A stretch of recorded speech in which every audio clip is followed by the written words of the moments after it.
Taylor Watch. Welcome back to another episode of Taylor Watch. Happy Thursday. Happy Thursday, everybody. Happy Thurs. Thank you guys for being cool about us skipping our Tuesday episode. Yeah.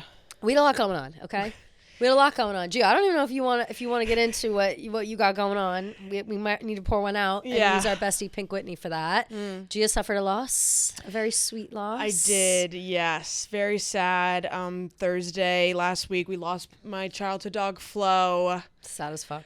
Just so sad. I mean, I think what makes it really awful is just it was like super, super unexpected. Like she was just as healthy as could be, or at least we thought she was. Yeah. TJ and I were driving up to Maine on Thursday.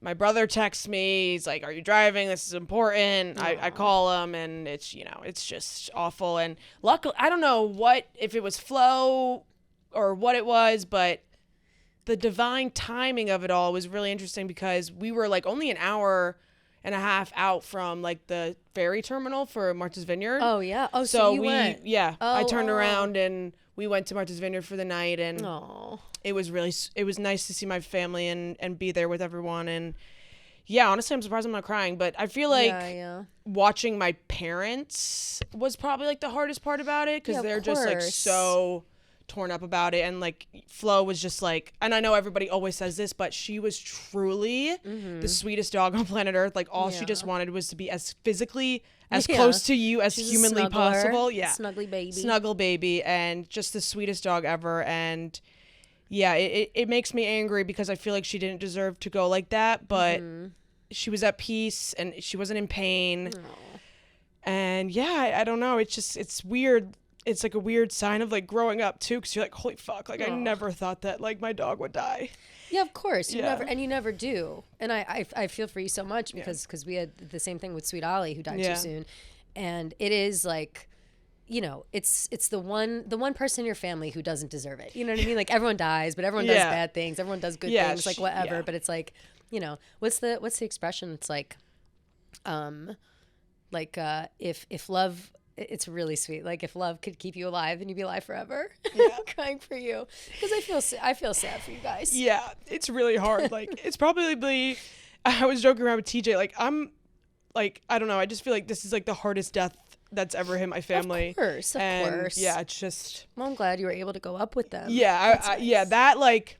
I think if I didn't do that, I would have felt really guilty. And then like obviously we had this big trip planned to Maine and stuff, and like, you know, I felt like I was meant to be in the spot that I was supposed to be at. Totally. There was a reason why I was so close by. So I was just happy to be there, be with my family for the night and talk to everyone. And now Lola is an only child. Lola. But the thing that like honestly makes me feel a little better is like she has no fucking clue. Like apparently, really? So I guess she's just like not even noticing. She doesn't give a fuck. I mean, that's she's hilarious. Like, I'm the only child. Like, let's go. Because I guess, like, if dogs... She's like, ooh, all this new attention. No, seriously. Because the reason why we got Flo is because Lola was such a pain in the ass because all she wanted was everyone's attention all the time. We're like, she needs a friend to play with. Yeah, of course. And so I guess if dogs, like, don't see the other dog, like, physically dying, they just, like, obviously they don't understand. Like, they don't know what death is. Yeah, of course. So to her, Flo just left. So she's Flo's like, on vacation. See you later. She's on vacation. She's holding down the fort. Yeah. Well, I'm really glad that you were there, you were able to be there with your family. Thanks. And that is hard. And I know that a lot of people listening, a lot of our Taylor Watch besties will know that it's a hard thing. And it's a weird, like, I'm growing up. Yeah. It makes you feel strange. Yeah. It's like, they were always just so untouchable to me. Yeah, totally. So, yeah, it's just so... burning brighter than the sun. Yeah. She was the best dog in the world. Aww. So, it's so sad. And I know that she is running up there with all my girlfriends' dogs and Ollie and Stella and Doug, all the good...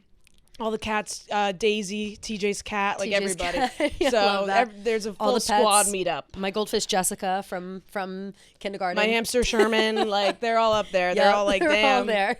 Gia's a fucking freak. They're all there Yeah. and they're loving it. All of Miley Cyrus's pets as well. Yeah. Oh my God. Yeah. Now Flo can hang out with like all of Joe Jonas's dog that died. Yeah. Like, all the celeb dog. Listen, I think Flo is because Flo is such a lovey-dovey girl. Like that's true. how you know. They all they're all probably flocking to her. Absolutely, which we love. And while it is a sad moment, you have to remember that there are, these are the moments that you show your respects, you pay your respects, and you got to pour one out. Definitely have to pour one out. Yeah, I mean, I think we took 50 Pink Whitney shots. Yeah, on Thursday night. Of course, because you got to celebrate the life. It's hard to do that when you're feeling sad, but you celebrate a life, and Pink Whitney is there for you to do that as well. As always, our pink lemonade flavored vodka going into the fall, just as delicious as ever, and there for you whenever you need it. Yeah, if you're partying, if you're celebrating life, if you're feeling like you need to pick me up, you've got Pink Whitney on your side. Yes, and I don't know if you guys saw, but Mike Grinelli posted that the new Pink Whitney drink is Pink Whitney and root beer combo. Shoot, I did not see that. So we're gonna have to try that out because that sounds like a delicious fall combo. So we'll have to check it out. And also, the sweepstakes is still going on, so make sure to go to the link in bio to check it out because you can win a free trip for the weekend to Scottsdale with all of your buddies. Fall may be coming, but the summer does not end in Scottsdale. That's for sure. So make sure you guys check out the link in our bio. There's a whole giveaway. You can get free merch, free Pink Whitney, all the good stuff. So take your shot with Pink Whitney. Woo, love. And yeah, on my side of things, I'm just plagued with a mystery illness. Yeah. So I apologize. I'm going to be coughing throughout this whole podcast. I don't know how to make it stop. Yeah, I mean, it's just... So I'm sorry.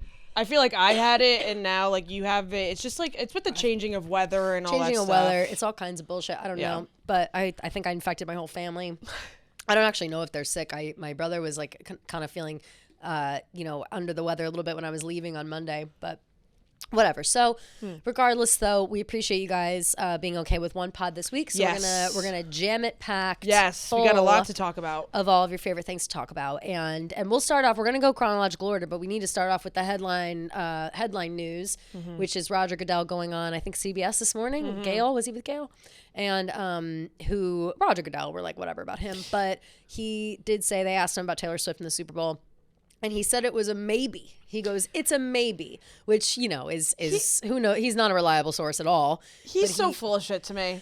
He's so full. He's always full of shit. He's just full of shit in general. But I watched the clip and I was like watching his face for, to see if he was like lying or whatever. And he did seem a little like I feel like he would have, I don't know. I feel like he would have said, no, not this year. Why do I feel like he did the same thing last I can't remember. year? I can't remember. It was either last year or the year before that. Like, there were rumors swirling that Taylor was going to perform. And for some reason, I don't know if I'm just making this up, but for some reason, I kind of remember Roger being like, oh, maybe. Because, I mean, like, he wants to get as many eyes on the Super Bowl as humanly possible. Well, he wants to keep interest peaked. Yeah. And I understand that. And I understand the vibe. But, yeah, he went on there and they were like, when are you going to announce it? And he's like, I don't know. I got to talk to my friend Jay-Z about it. Yeah. Which was funny. And, she said she'd be welcome at any time. No shit. But yeah, he said, I'm waiting on my friend Jay-Z. It's in his hands. I'm waiting for the smoke to come out. Yeah. He's making a Pope joke. That's funny. Oh, that's funny. That's what that was. Yeah. That's hilarious. Wait, that's hilarious. Okay, by Roger Goodell, yeah. Yeah, but I still am very much in the camp of it's not happening. But who knows? I will eat crow if it does. Really am I'm really still 50-50. I think it's less out of the question than I thought it was like last year. Like last year I was like, no fucking way. Obviously before it even got announced. But this year something in my bones is telling me to be more optimistic than not. But who knows? But kind of going back to Kansas City, etc. In the wake of the engagement, Kansas City, Missouri is just, it's celebration city. Yeah. You know what I mean? It doesn't surprise me at all. I mean, I feel like when Taylor and Travis first started dating, like the merch that was coming out of those stores was so cute and so fun. Yep. So, hey. So now they've got the KC shops like all over the place. Not like Kansas City football official shops, but like all the... And I'm like excited. We are gonna. I don't know if we've said it or anything, but we are going to a Kansas City game in hopefully December is what we're shooting for, and so we will be able to see all of this. Please let us know if you're a KC Swiftie. The little shops. Everyone just keeps talking about the little shops, and I'm like, what are these little shops? How do I get to them? Yeah. But apparently they're all selling like engaged merch, like cute, like it's a love story, and she said yes. Oh, that's like sweet. Shit like that. So I feel like maybe a KC Swiftie. If you guys, if there's a listener out there, maybe you can DM us, whatever, text us like a little map or something, like like a little like hit this like a you got must hit musts list or something or like a little a potential itinerary even right. You know, and we're definitely going to try to go to 1587 Prime too. Yes, of course. We were really trying to go to that. We were bummed out because we saw fucking what's his face? Yeah, what the fuck? Why does Wes Wilson or whatever his name? Also, who gives a fuck about what are you on Summer House one time and all of a sudden you're getting 1587 Prime press shit? Yeah, that's bullshit. Probably because he's doing the podcast with Sophie Cunningham. Yeah, probably. And you want to know? And I feel like fever with Caitlin. They probably didn't send it to us because they were like, oh, it's a Pat Mahomes and Travis Kelce signed football. Like, Gia is a huge Eagles fan. She probably would be offended if we didn't send a Jalen Hurts one as well. So we don't want to ruffle any feathers. Exactly. Honestly, we have such a great partnership. They're really just being respectful to you. Yeah, exactly. And again, you know, Travis is kind of our coworker because of DraftKings on New Heights. So, you know, it's all good in the hood. Right, exactly. And we're gonna get there. Like we will get to that restaurant, hell or high water, you know? Yes, please. Very determined. I want to try the alchemy. Me too. Oh yeah, did we get to talk about that? No, did I don't that come think out?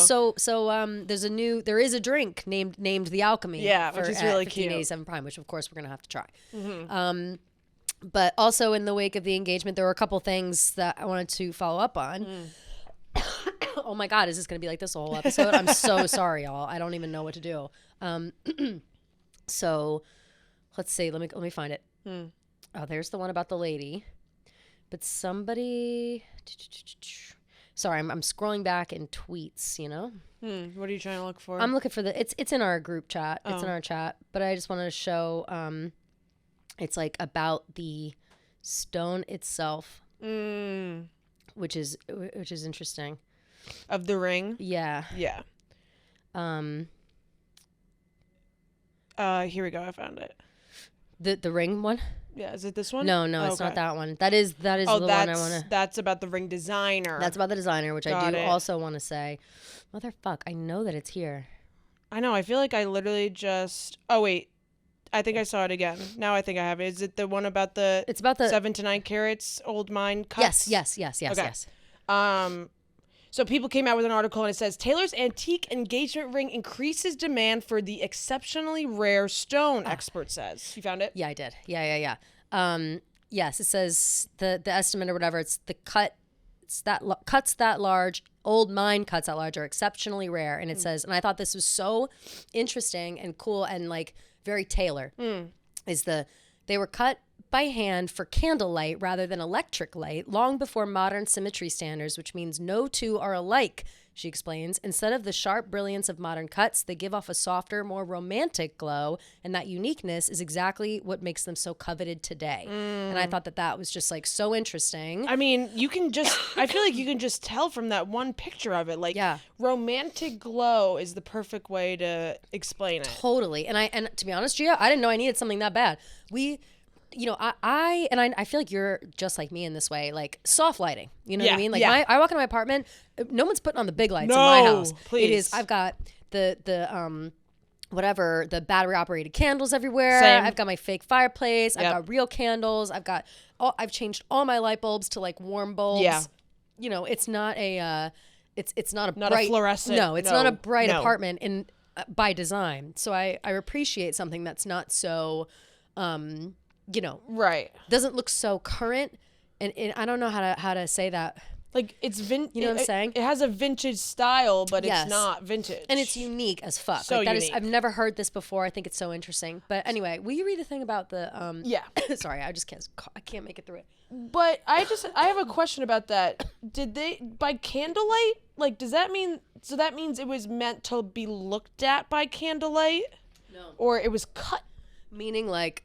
In olden times, they didn't have real like electricity, so they were cut in candlelight. Yeah. So the way that it shines is like the only time it would ever be seen is by candlelight. So when you see it in like fluorescent lights, it looks different. Got it. Because it wasn't cut for that. Got it. Which I think is so cool. So like, so cool. Who knows where the fuck that diamond? And I'm sure that they have frequent candlelit dinners. I'm sure there's always candles lit in their house for sure.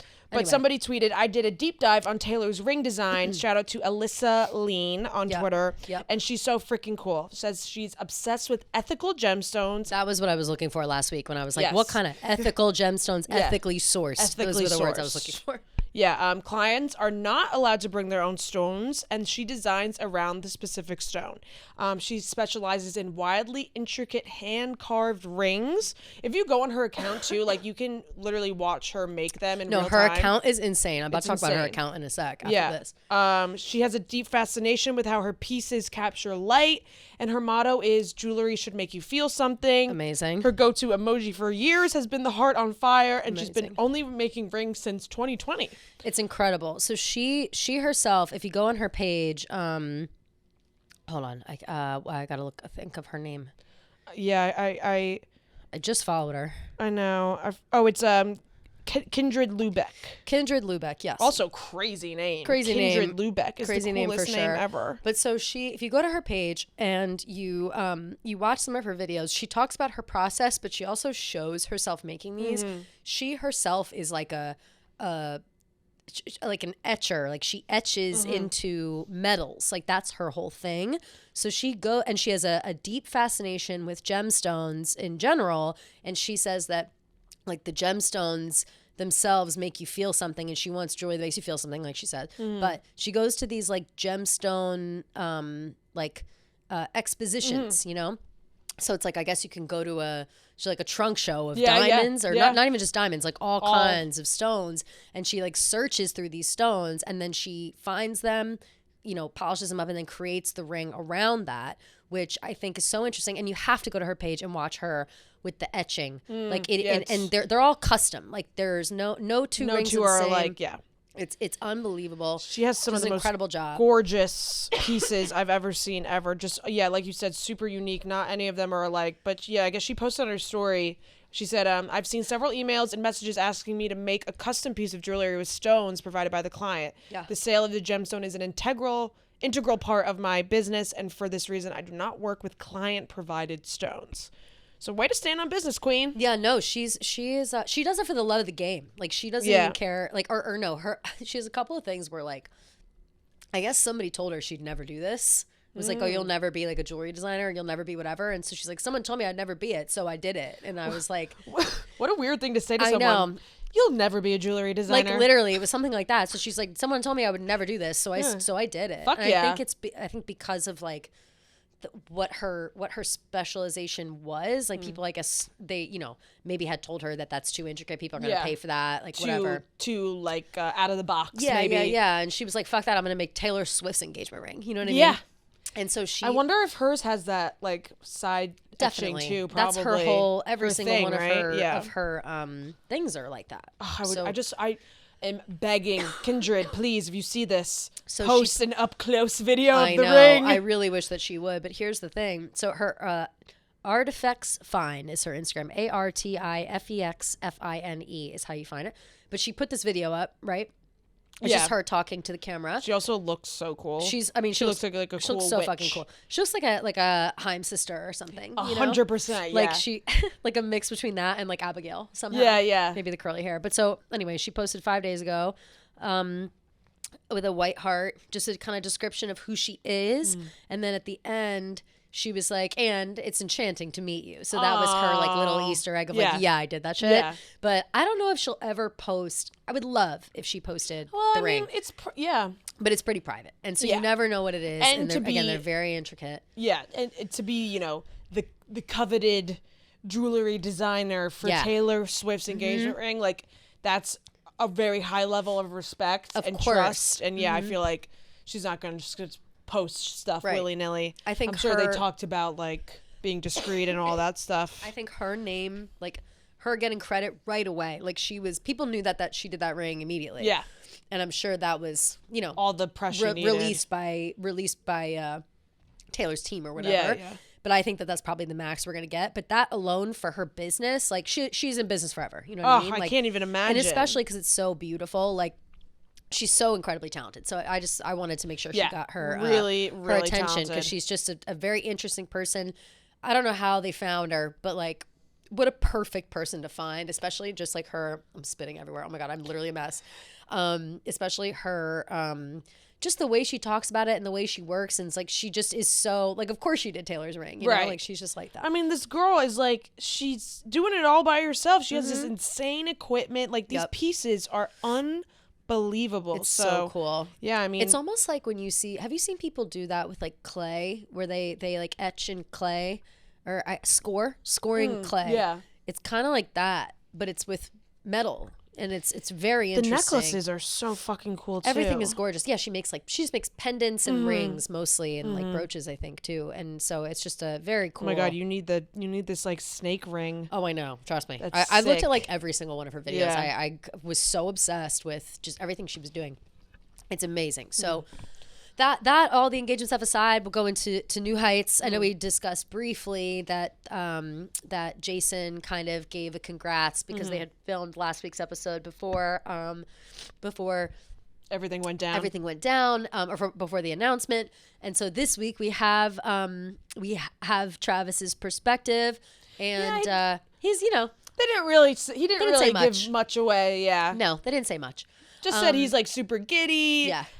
You know, it was really fun for him to introduce her as his fiance to his friends. Yeah, he's still giddy to call her his fiance. Yeah, which is really sweet. Literally been like 2 weeks. Yeah, and they were like joking around how it's like way more fun to call someone your fiance. It's like more legit. Jason referenced one of my favorite jokes of all time. He referenced John Mulaney, the comeback kid, his like second stand up in Chicago, and he talks about how he had gotten engaged. But he was like, my wife just has like a little more kick-ass to it. It's like, I need to sit next to my wife and blah, blah, blah. Yeah. Jason was saying that joke, which I think is so funny to think about, like Travis making those jokes too. Yeah. Shout out to intern Brandon, who's also engaged. Did you see the picture that they included in that? With them in the water? Yeah, I was like, wait, so they were swimming? Yes. So he proposed to his fiance in water, literally in the water. And he was like, it was crazy, like, you know, whatever. And in that moment, Travis also was like, there was a time where I thought I would do it on water, which would be cool.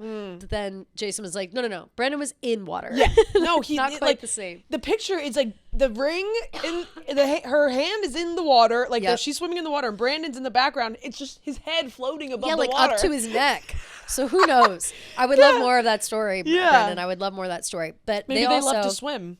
Maybe he said that they were like, he kept saying like aquatic. I was like, maybe they're big swimmers. Maybe they're Pisces. Who knows? Yeah, true. But so in that talking about them, Brandon and then also Jake last week, or I don't know when they said this, and I don't think we mentioned it, but they talked a little bit about behind the scenes editing the Taylor Swift podcast or episode of New Heights, and how literally like on the way to film the episode or whatever, Travis like called him, or no, it was like a week before. Travis like called him. I'm so sorry. Travis called him and was like, hey, she's gonna do it. Yeah. Someone's gonna call you more with details later. Like, bye. Like almost like you know, self-destruct this message. Like, don't tell anybody. And then they didn't tell Jake until like minutes before, like an hour before, or something crazy. So funny. Which is hilarious. I thought that was really funny. And then at the end of them talking, they played a Taylor Swift song, and Jason was like, wait a second, are we allowed to play this? Which made me laugh so hard because it doesn't matter who you are. You can literally be Taylor Swift's fiance and brother-in-law, and you're still worried about copyright. Come for that check. And intern Brandon said, I don't care. So I'm sure they can argue that if they get clipped for copyright. Yeah, but, right. But yeah, I thought that was really sweet. Yeah. They also talked about Jason's beard thing. Finally, big reveal. They dyed his beard.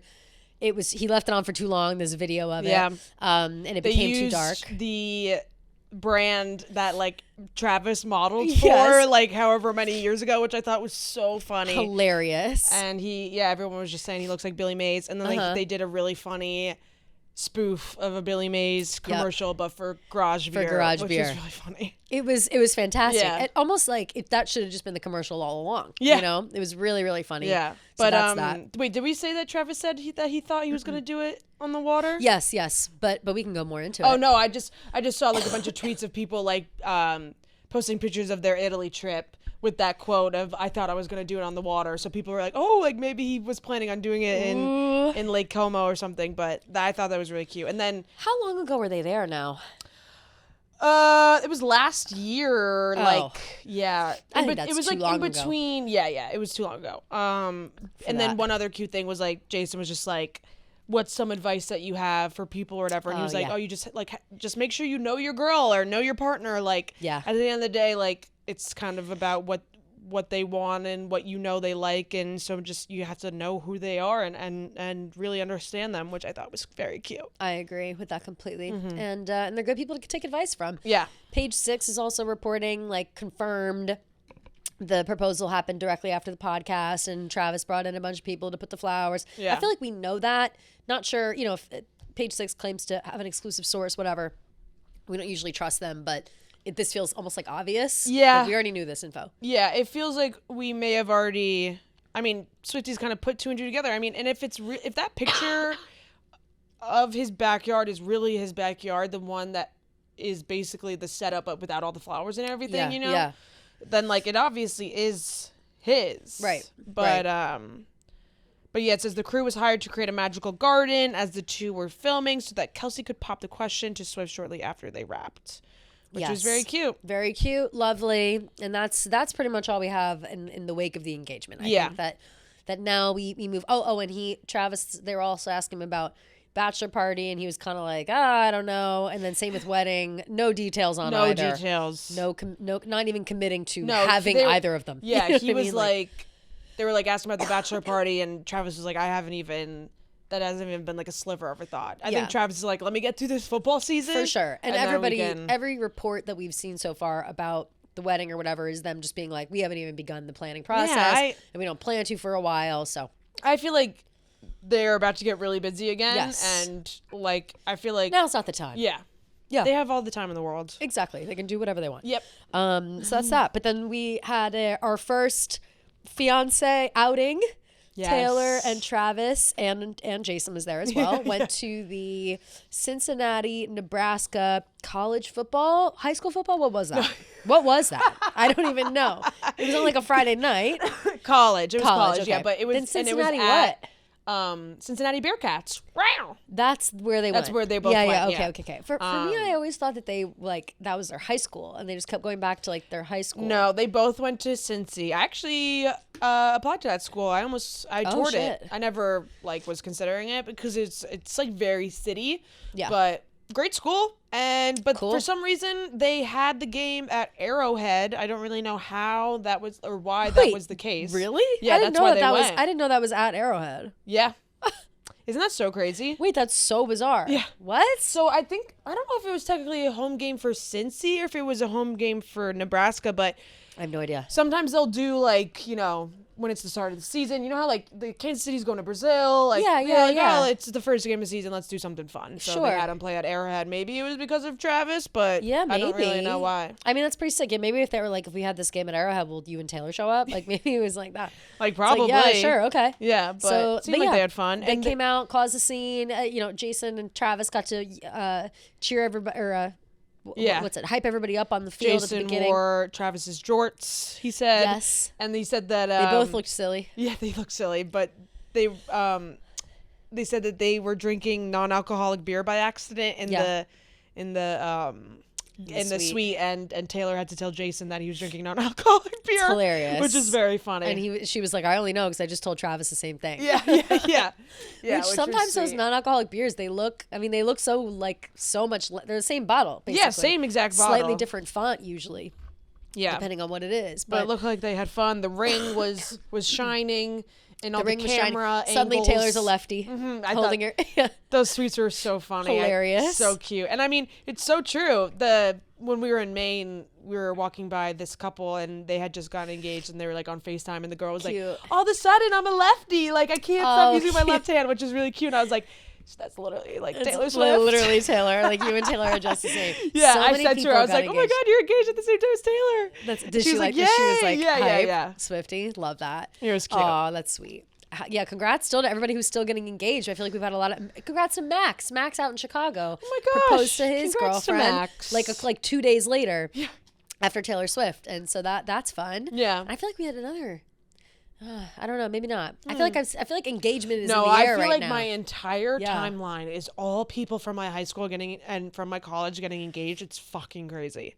It really is. It's heavy engagement. Yeah. And then intern Brandon. I think that's who I'm thinking of. Probably, is the only person who got engaged. So yeah, congrats to everybody who got engaged. Of course, we had, because Nebraska was there at this game, Bussin' with the Boys had boots on the ground. Our friends Will Compton and Taylor Lewan. Will Compton went to Nebraska, and they interviewed Jason Kelce again. They're very close with the Kelces, clearly. And, they were talking, and they asked him a little bit about the engagement and about Travis, and they just kind of went back and forth, and Jason just went on to say nice things nonstop. And the typical nice things. Yeah. I know Travis, who he really is, and it's nice that everybody else sees that. He brought up the human exclamation point again. Or I think they asked him, like, what was that like hearing Taylor describe your brother in that way, and he was just like, it was a metaphor that I've been looking for my whole life to describe him. And I feel like poor guy has to repeat himself a lot. I know. Do you think ever if he goes to do an interview and he's like annoyed with Travis, he's like, yeah, I'm fucking annoyed. He said, that asshole. I don't know. He's such a dick. I know, like when you're like annoyed at your sibling, you don't want to hype them up. Right. But I feel like, unfortunately, you just gotta put on a brave face no matter what. You gotta just do it. Yeah. You gotta just do it. So there's worse things you could be asked about. Worse things you could be asked about, for sure. So yeah, Taylor was in the suite for the game. She was signing stuff for kids afterwards, which is cute, accepting friendship bracelets, all the above. Then she jetted right on over to Nashville to Brittany Mahomes' 30th birthday party. Happy birthday, Brittany! Happy birthday, Britt! Happy 30th birthday. It's a good birthday. She's 30 years old. Yeah. Pat Mahomes is only, I don't even think he's 30. He might be 29. Yeah, he's young, or maybe he's like 31. He's very close in age. OMG. Pat Mahomes' age. Oh my God, he's 29. Yeah. They're young, and they're high school sweethearts, remember? So he will be 20. He'll be 30 in February 2026. So she's like 6 months older than him. Wow. Or whatever, whatever that math is. And wow. He got drafted in 2017. Yeah, I know. Isn't it crazy? That is so crazy. For some reason, I thought he was like the same age as Travis. That is so wild. I cannot. When I saw that Brittany turned 30, I was like, OMG. I literally thought she was the same age as Taylor. Like, no. I mean, she has 3 kids. I know, it's nuts. Well, she started having kids immediately. Yeah. But that's also, too, like, they were high school sweethearts. Pat got into the NFL right away. Yeah. And that's always in the conversation of, like, Travis and Pat have this, sports. Travis and Pat have this great connection. But Travis is so much older. So it's like he'll eventually have to leave, and Pat will have to find somebody else that he can have a connection with, like Travis. And so people are always worried that he won't be able to find that. Wow. Which is crazy. 30th birthday in Nashville. It seemed like she took out all the stops. They did like the private jet. I saw all the pictures with the balloons and all that stuff. It looked awesome. Did the whole thing. Yeah. I gotta stop for a second to blow my nose really fast. No problem. But yeah, they went to Nashville. Seemed like they went out to dinner somewhere. Yeah, they went to, it seems like a nice restaurant. Although I will say, like, the only Taylor pictures we have are her at that restaurant. Yeah. And then Brittany posted a bunch of like group photos and stuff, and Taylor's not in any of them. So I don't know if she's so maybe she just came for the dinner part. She might just come for dinner, yeah. Might as well. I mean, you fly in, come for dinner, do your part. Because, it is her birthday party. She probably wants to, like, go out at the bars in Nashville and stuff. And I'm sure that causes a big scene with Tay and all that stuff. So absolutely. And it's also, too, like, I don't know. What kind of night are they looking for? And if they're looking to go out on Broadway in Nashville, like, it's Taylor Swift can't really just, like, go out on Broadway in Nashville with a bunch of girls. But if they were, jetting off to some island or whatever, that'd be different. But, who Looked knows? like it was a lot of fun, though. Did you, the tweets about Taylor making Brittany go woke? Did you see those? Yes, I did, because she was liking gay friends getting married. Yeah, I guess like 2 of her friends got married, and she was like, "Oh, I support you guys, whatever, love you guys so much." And somebody quote tweeted, they're like, "I'm telling you guys, Taylor is making Brittany go woke," which is so funny. It's hilarious. Yeah. Which, like, again, everybody's always saying, like, you wait for the infiltration, okay? Yeah, exactly. But that so Taylor showing up to Brittany's birthday for, like, just the dinner part, seemingly, makes me wonder. We also saw photos of Selena Gomez had her bachelorette party. Yeah, she did. And there's one photo in particular that everyone seems to think is the Taylor filter from the phone. No pictures of her there, no evidence that she was there. it seemed to be Selena's like old friends, like, you know, like non-famous friends. Yeah. I don't know anybody in that group. Yeah. But I do wonder if it was kind of the same thing where like she was there for a little bit of it, but there isn't any photo evidence, because I just can't imagine a world where she's not feel like if Selena she was Gomez's... there, Selena would have posted a photo. Yeah, I think right, like maybe at least one, right? Yeah, you know, like but I don't know. knows? I feel like Selena is more like open on Instagram and stuff, and I feel like if Taylor was at her party, she would post about it. I don't know why. She'd be like, I need to see. Yeah, because Taylor was at her birthday party and she posted a picture of them two together. But the filter of it all definitely makes me think either Selena just got the same camera and Taylor influenced her. Totally. Or Taylor was there, and either way, I feel like it seemed like it was pretty low key. So yeah. Oh, totally low key. Yeah. And kind of jumping ahead, we had this for like non-Taylor stuff, but Selena Gomez did change her name on Instagram to Selena Gomez Levin. Which it's a little. Is she married yet? No, I mean, maybe. Maybe she just wants to change it. Maybe they got maybe they eloped without telling anyone. But yeah, totally I mean, could have. Listen, I'm not. And please, all the women out there, this is not directed towards you. I love you, every single one of you individually. Yeah. Me personally. I would never take a man's last name. Yeah, I get your train of thought there. Even though technically I did take a man's last name because I did take my dad's last name. Yeah. But I just, especially if my name was, you know, if I was Selena Gomez, Taylor Swift, Ariana Grande, whatever, like I would never change my last name because I'm famous and I built this name up. You know what I mean? Like, I think for sure that this is more of like a... Like, I'm sure professionally, in perpetuity, she goes by Selena Gomez. For like, sure. She's not going to suddenly be like, please introduce me as... She's not going to put out an album that's like Selena Gomez Levin. Well, I don't know. Hailey Bieber, like, only goes by Hailey Bieber now. But who gave a fuck about Baldwin? Like, she was famous, but not for the right reason. You know what I mean? Like, she was famous because her uncle and her dad were famous. Like an Instagram. And they're both kind of questionable douchebags. So I would drop Baldwin quick, too, to be honest. For Bieber, honestly, that I'm dropping is it for Bieber. Such a fucking good point. Yeah, if there was a... Like, she's not a pop star. A 3-minute long voicemail of my uncle berating my cousin. Yes. Saying he's going to kill her and murder her when she's like 10 years old. Yeah. I guess I would change my last name. Pig or whatever. Like a vile pig, right? What did he call her? Like, I think he called her a pig, yeah. Ireland Baldwin. Look that up. Crazy. So, yeah, you're so right. I would drop that last name. I would ditch the Baldwin name fast. And it's not like, you know, she's Selena Gomez Blanco. She's Selena Gomez Levin. So, like, exactly. It's not as... intense, I guess. I don't think I have no problem with however people deal with me changing their me name. neither. It's more of like logistically, obviously these people who have made professional careers off of their names are not going to suddenly just change their name. Yeah.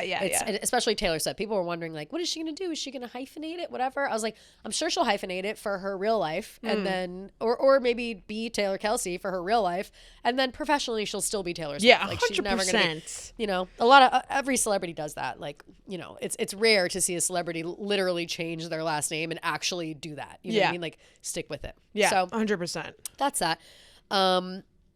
Back to Taylor news specifically, the Grammy submission window is over, and Taylor has not submitted anything this year.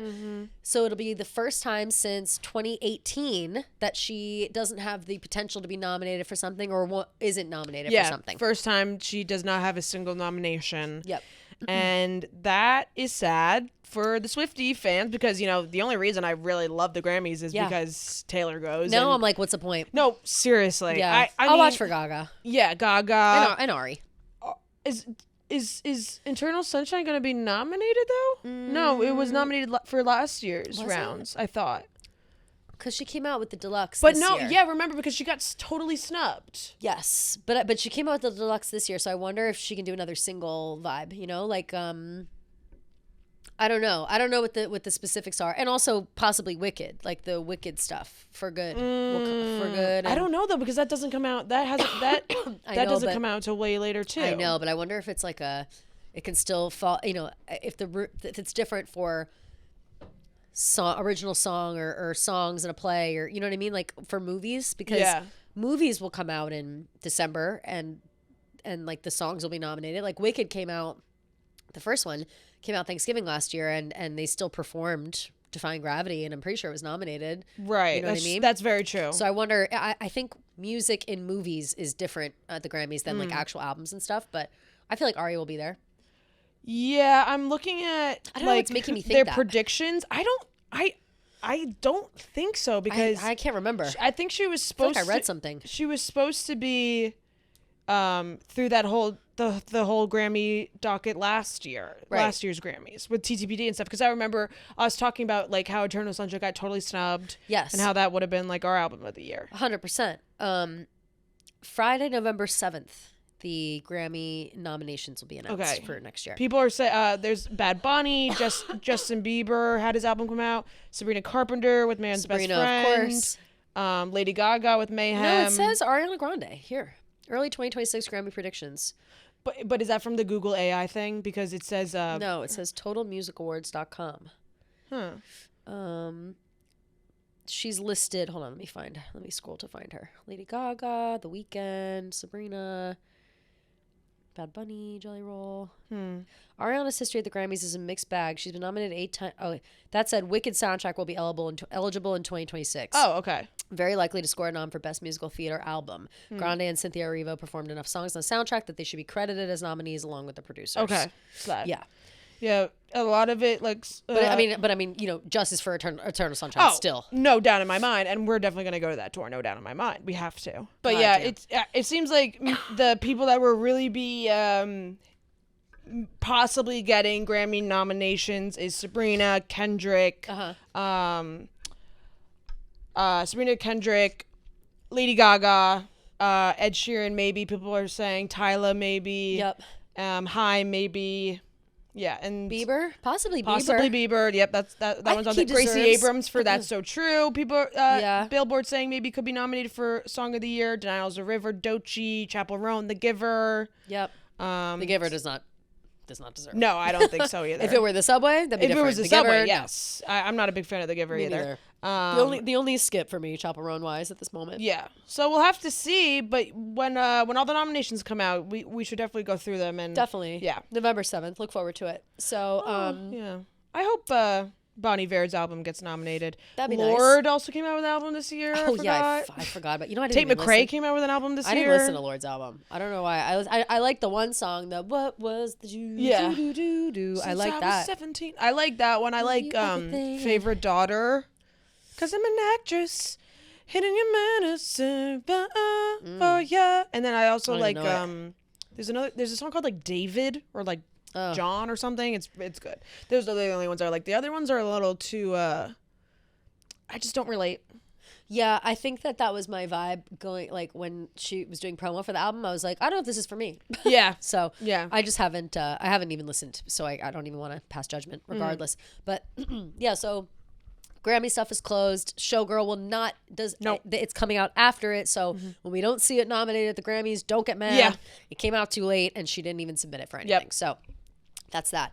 But Showgirl was the most pre-saved album ever, breaking the record of course, Tortured Poets. So she's just breaking her own records still. Yeah, crazy.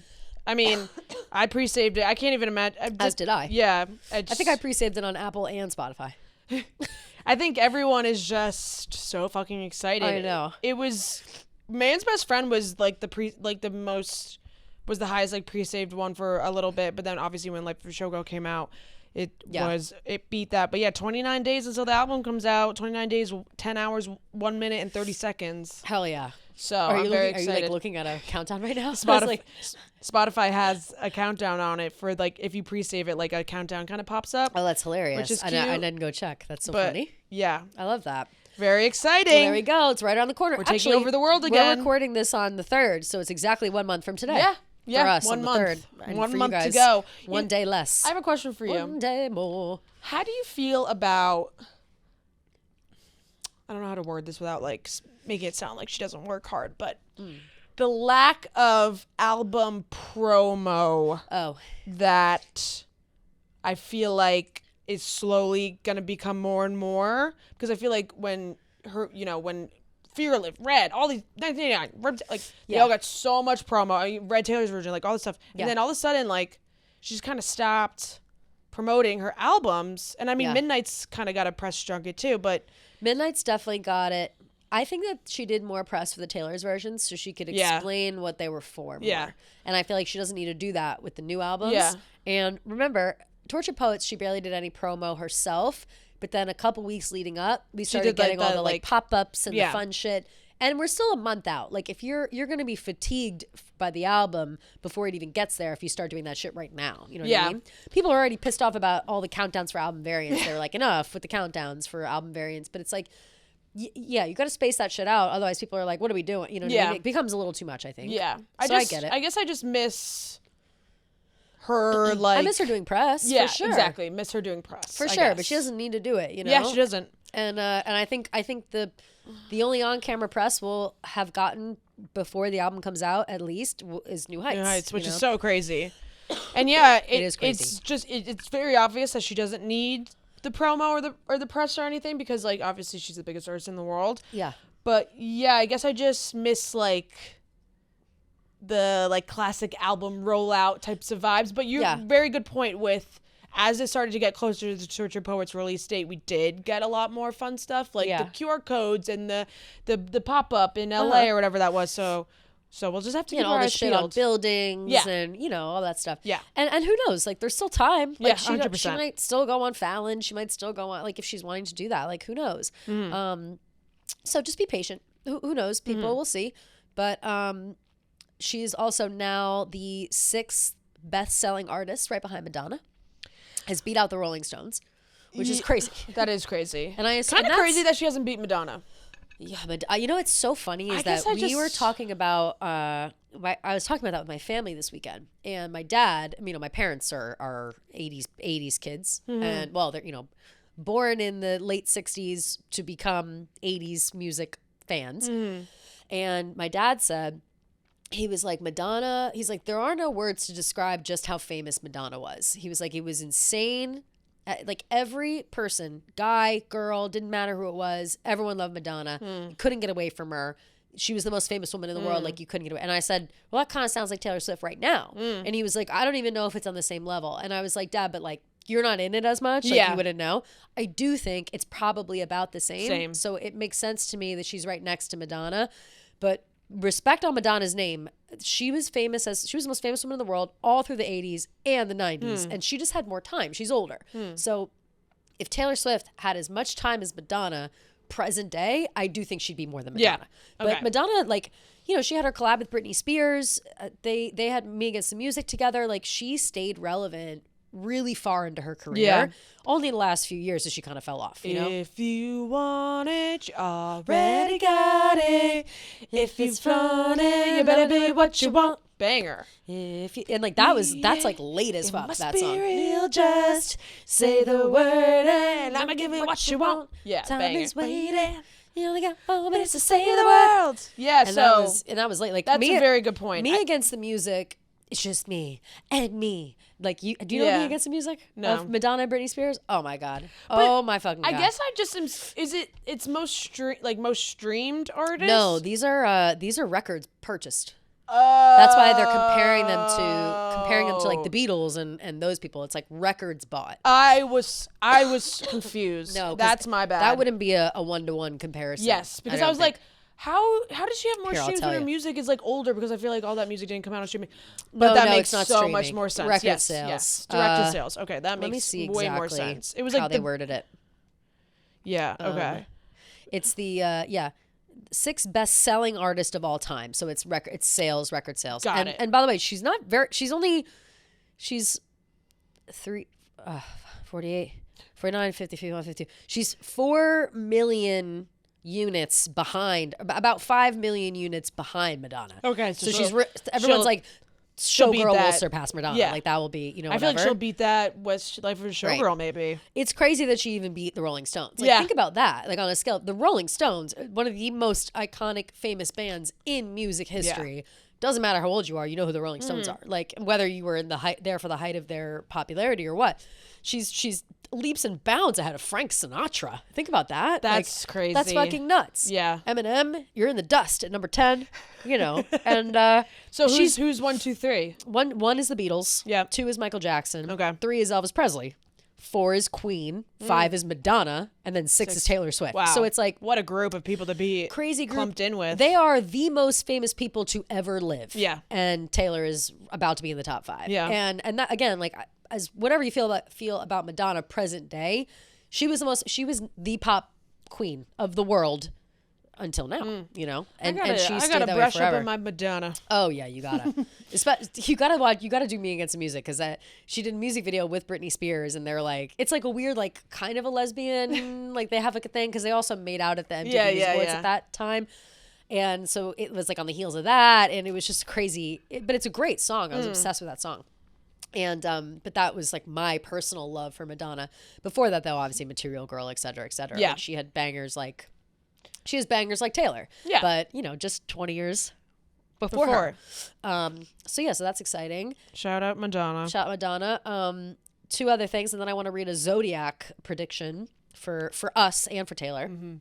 One is Taylor held she did a private concert for wrestler Jeff Jarrett's late wife, who had stage 4 cancer, a 3-hour concert. Yep. I think that's nice to bring up, because that just goes to show that, like, you know, she cares about people, and she cares about things. And I don't know how that even came about, how she was able to do it, but she did it. And I just think it's a lovely thing. Cute. You know? He said that it happened it was Christmas 2006.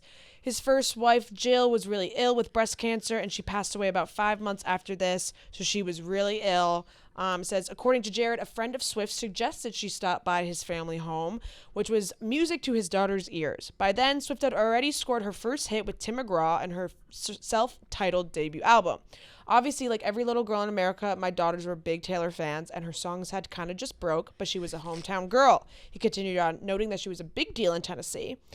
Jarrett remembered their holiday get-together as an amazing experience. Swift originally arrived without her guitar, but actually ran back home to get it after realizing what a difference it would make, because the girls wanted her to sing and play. Of course. There were only about 7 people at the Jarrett home at the start of the day, but one thing led to another, and the gathering quickly grew to about 45 people after Swift got her guitar.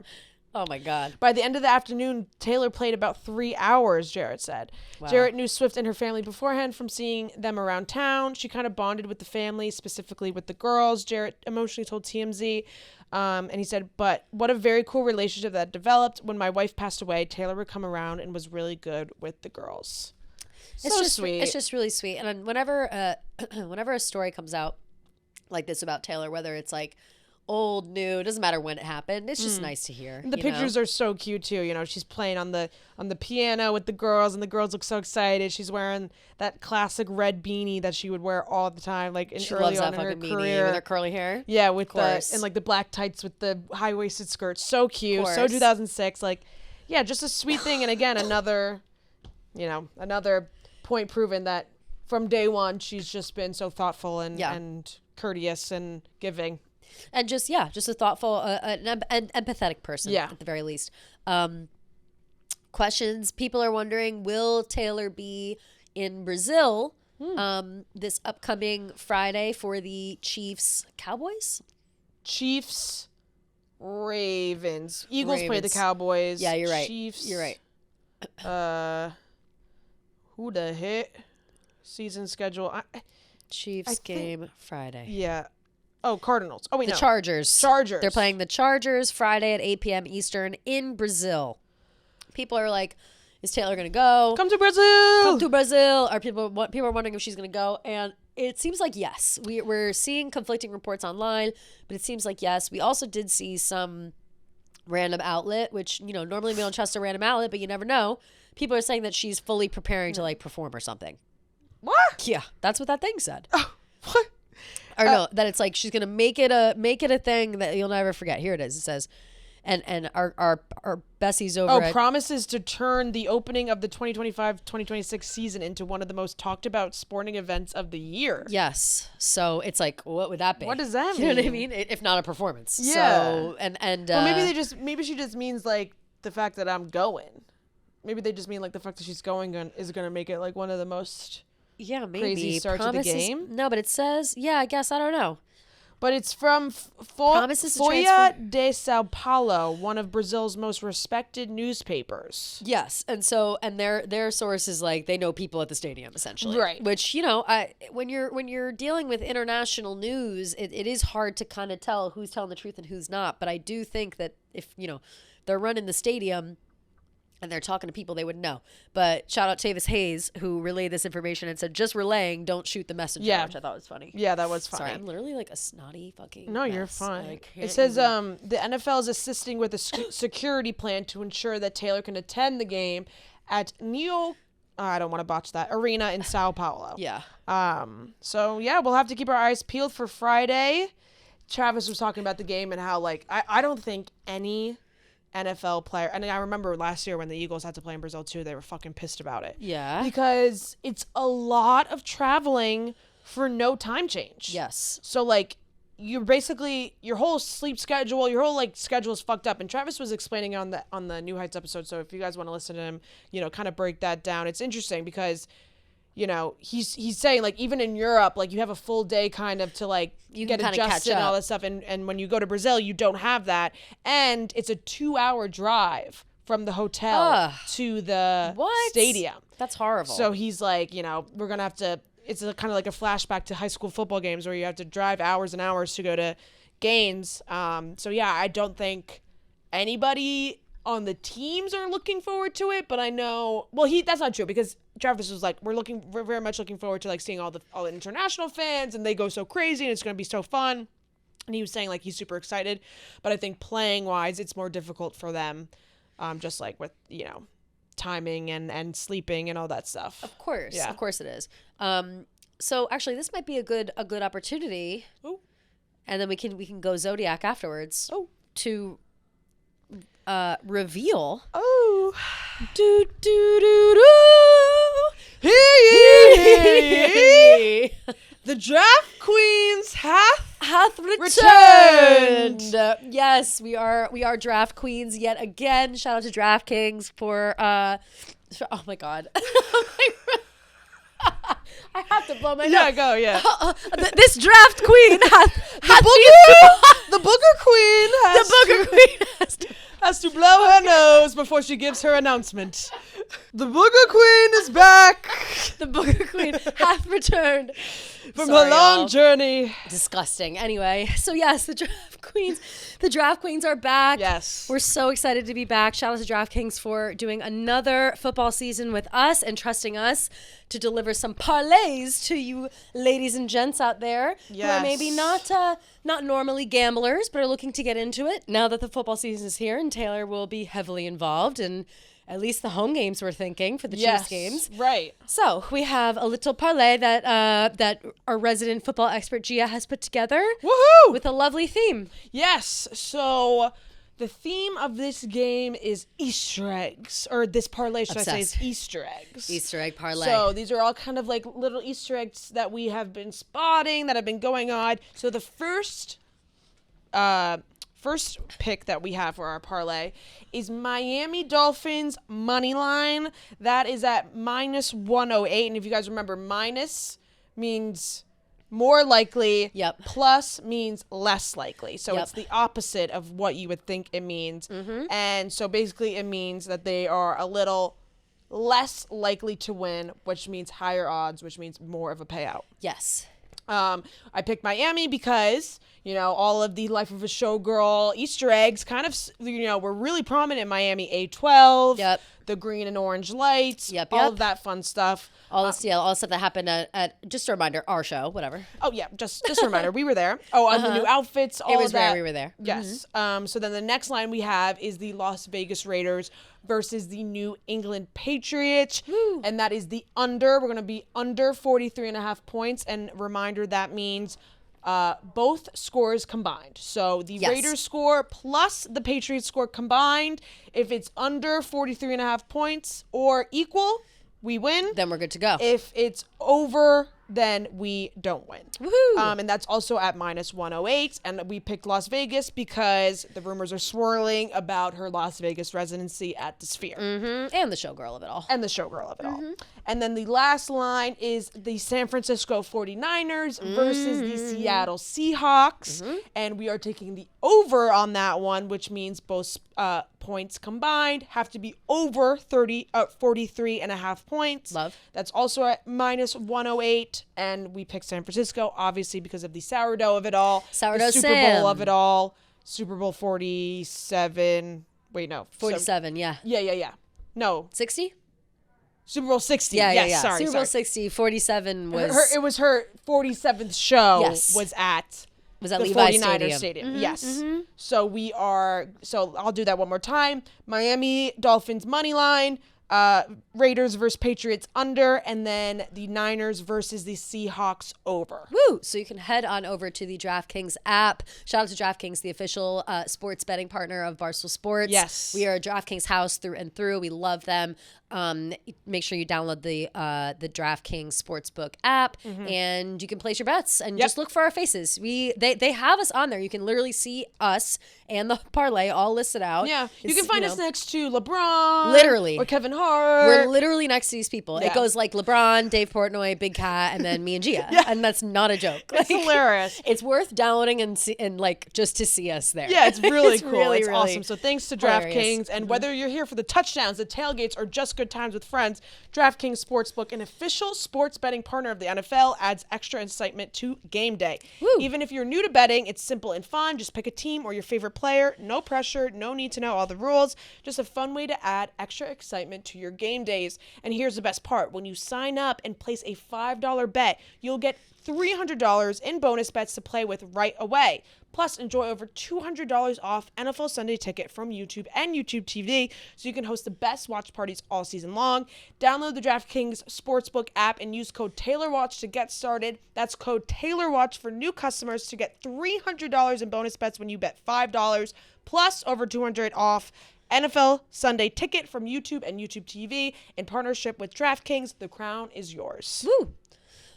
Okay, fabulous. So yeah, make sure you get that in. It's Thursday, so make sure you get it in before the weekend. Yes. You know, there is Sunday. All of the games in this parlay are all happening on Sunday, so you do have, I think, until Saturday, like till Sunday morning before the game start. Yeah, before the game start, basically. But there's also, you know, if you guys don't specifically want to do our parlay, there's also in-game bets. So while you're watching the game, you can, in real time, you know, the lines will change and all that stuff. And it's super fun, and it's a good way to get involved and all the, you know, the Swifties that are trying to learn football. It's super fun, and it makes it fun. It gives you more of an incentive to like pay attention. Yeah, you know, 100%. which is why I like it personally. So shout out DraftKings, we love you.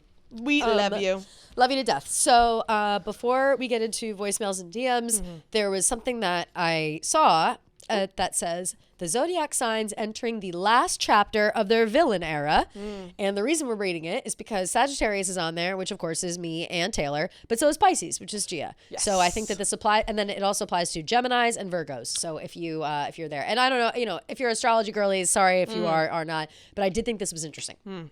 So it says, in the next 6 months, you will experience the culmination of this transformative journey. You'll go from your shadow phase into rebirth. And it says this is the final stretch of your villain era, which started in March 2023, which is kind of like, that's crazy. No, March for 2023 sure. is like intense. Saturn just retrograded back into Pisces, marking the beginning of the last chapter of this phase in your life. It'll officially end on the 13th of February 2026. Okay, crazy. Yeah. But first, let's run it back. What is the villain era? This is a period of maturation where you prioritize your growth over others' comfort or expectations, facing and conquering challenges, breaking through personal limitations and old patterns, embracing being misunderstood, disliked, or labeled the bad guy, owning your full power without shrinking yourself, setting firm boundaries and making tough decisions, and a shadow phase of isolation where you integrate your darker aspects and emerge as your most powerful self. Fuck yeah. And I just love that. I think it's feel so like that interesting. explained Taylor's life to a T. To a T, but also like ours. Like I feel like there are elements of that we've experienced, obviously on a different scale, smaller scale, different circumstances. But I do feel like both of us have had like a funny couple of years, you know, like in terms of life and love and work and everything. So Pisces, I'll read your specific one for you. It says, Your intuition will reach its climax. You've spent years learning to manage your empathy, using your psychic abilities not to absorb everyone's pain, but to see straight through their BS. In this final chapter, you'll master emotional boundaries while keeping your gift intact. You're emerging as someone who can feel everything, but chooses what deserves your energy. I love that. Energy is a luxury item. The next 6 months, your emotional intelligence becomes valuable in ways you haven't imagined. After or during the stretch, you may feel more comfortable stepping into leadership opportunities, creative projects, or healing work where your sensitivity is an asset. Wow. The right people finally recognize what you bring to the table, and it feels completely different from the old pattern of giving until you're empty. Wow. And I just think that describes you so well. Yeah, like, fuck totally. Yeah, G. Next time you see us on the news, it's going to be me and Gia. Yeah, seriously. Oh my God, hopefully. Right? So I just think that was that. I loved that. Yeah, I love that. And then here's what Sagittarius says. So for me and for Taylor. You've been learning the difference between truth-telling and truth weaponizing, basically finding your voice without the people-pleasing filter or the brutal delivery, parentheses, LOL. Facts. That's a big weakness of mine. The uncomfortable conversations and hard lessons taught you that being right sometimes feels lonely, but the people who stayed actually want to grow with you. The next 6 months. Your home life is the focus for the next few months. Moving, renovating, finally having those overdue conversations with family that you've been avoiding. Literally facts. Wow. I'm also redoing my apartment right now. Before I even saw this. All that boundary setting and truth-telling you've been practicing since 2023 will serve you now. You'll completely change how you operate in your personal space, and your living situation will shift to match who you've become. Wow. Taylor's moving in. Taylor's got a husband. Yeah, she's focusing on the life, on the fame, on the her home. life and family, which I just loved, and I thought it was, and we don't talk too much about all that on here, but I think it's so interesting. No, I love astrology. Me too. Yeah. Just to see this perspective and kind of see how the universe is bending in your way if you choose to believe all that kind of stuff. So I just thought that was fun for both of us. Oh, it's and so for Taylor exciting. too. Woohoo! So keep that in mind. All right. But before we get into we have non-Taylor stuff. I forgot. Before we get into voicemails, a few things. Congratulations are in order for Jan. Confirmed. He is full-time dancer on Dancing with the Stars. His partner was just revealed. It's Jen from Mormon Wives. I hope she's good. I hope she's good too, because he needs to be on for a while. I know. It's a lot of pressure for her, honestly. I do feel like they know. ABC knows the Swifties. Yeah, of course. And they know that, Jan will bring in some Swiftie viewers and all that stuff. So I feel like they gave him someone that either maybe doesn't start off strong, but gets really, really good. Yep. Or she is, starts off hot. I don't know. I don't know if she was, a cheerleader or something, but... I'm trying to look for the... where? I thought I saw... The cast announcement? Cast picture. I thought it was Dancing with the Stars Instagram. No, they they're still hiding it. It's so annoying. No, I saw a full graphic of it. Oh, really? Yeah, but I thought it was on there. Maybe it's on Twitter. I saw a graphic with the pair ups. Oh, well, I can read them if you want me to. Yeah. Damn, I wanted to Jen Affleck is with Jan. Hilaria Baldwin. Yeah. Is with Gleb. Excuse me, Gia. It's Ilaria. Oh, sorry. Ilaria. Get it right. Ilaria. Is partnered with Jen Gleb. with her dark hair, by the way. Mormon Wives people. Jen dyed her hair super dark, which is... I think it looks good. I think it does. I think it's a little too dark, honestly, for her complexion. Jordan Charles is with Ezra. Love that combo. Love. Baron Davis is with Britt Stewart. Alex Earl is with Val, which I feel like they gave her the best one. Of course. Here it is. It was a Chicks in the Office post. Oh, of course. Yep. Dylan Efron is with Daniela. Yep. I really think that they're going to go far. They're going to go far for sure. Dylan Efron is good at everything he tries. He's good at everything, yeah. He's so good. Corey Feldman is with Jenna Johnson. Danielle Fishel is with Pasha. Topanga. Yep, Elaine Hendricks, the stepmom. She's the girlfriend from Parent Trap. Yeah, stepmom. She's Meredith. Meredith from Parent Trap. She's with Alan.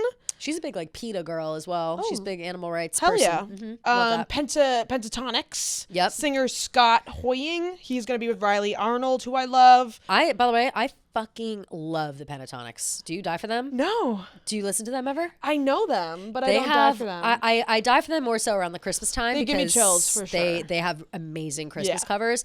But there was a time where I was really obsessed with the Pentatonics. They're super popular. Yeah, super popular and very fucking talented. Yeah. So I'm happy to see my guy Scott. Robert Irwin, our the love of our lives. King. Yes, he's with Whitney, who I love that pairing too. Yep. Lauren Gerargi from Fifth Harmony is going to be with Brandon Armstrong. Whitney from Secret Life of Mormon Wives is going to be with Mark. I think Whitney is going to try really fucking hard. Yeah, for sure. She's got something to prove. She has always got something to prove, I feel, Whitney Levitt from Mormon Wives.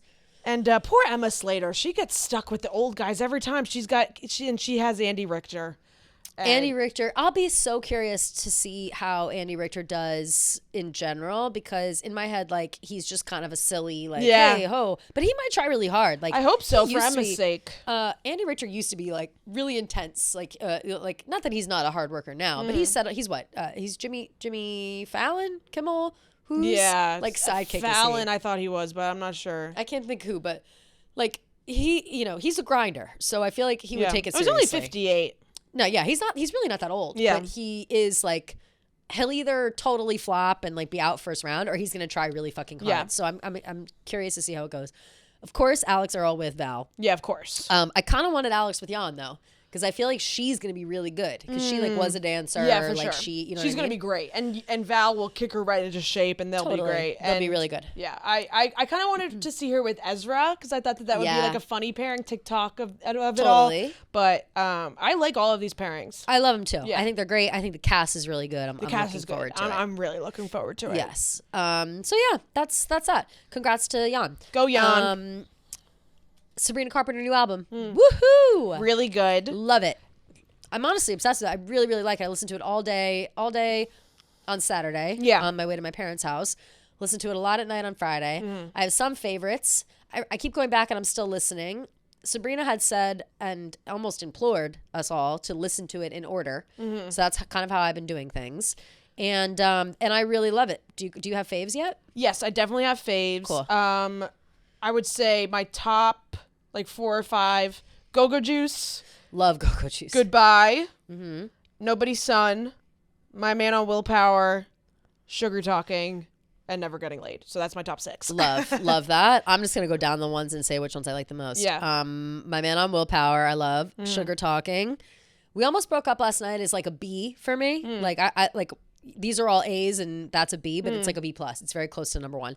Nobody's Son is my number 1. Like my that number one, number 1 with a bullet. Like, nothing touches that song for me. I think it's so good. I also love Go-Go Juice, and I like House Tour too. Yeah, I like House Tour. And so yeah, shouts to Sabrina. 12 songs, 38 minutes. Yeah. Great album. And the Tears. So Tears is the second song on the album. She put out a music video for Tears, starring Coleman Domingo, who we love. And fans are noticing that the first time she put the video out, the guy at the end, you know how a guy always dies in her videos, she makes a joke about it, like he comes out of the woods or whatever, or out of the dark, and she's like, oh no, she's like, you gotta die, I gotta kill you now, or you gotta die. It's like a thing, a guy always has to die. Like, she's making this joke in real time, and he's like, what are you talking about? And she like throws her heel at him and hits him in the chest. It's very funny. But now at the end of last week, they changed the ending to a different way this guy dies. Yeah. So it's piano falls on him. A piano falls on him, and then a tree falls on him again. Like it's like one and another.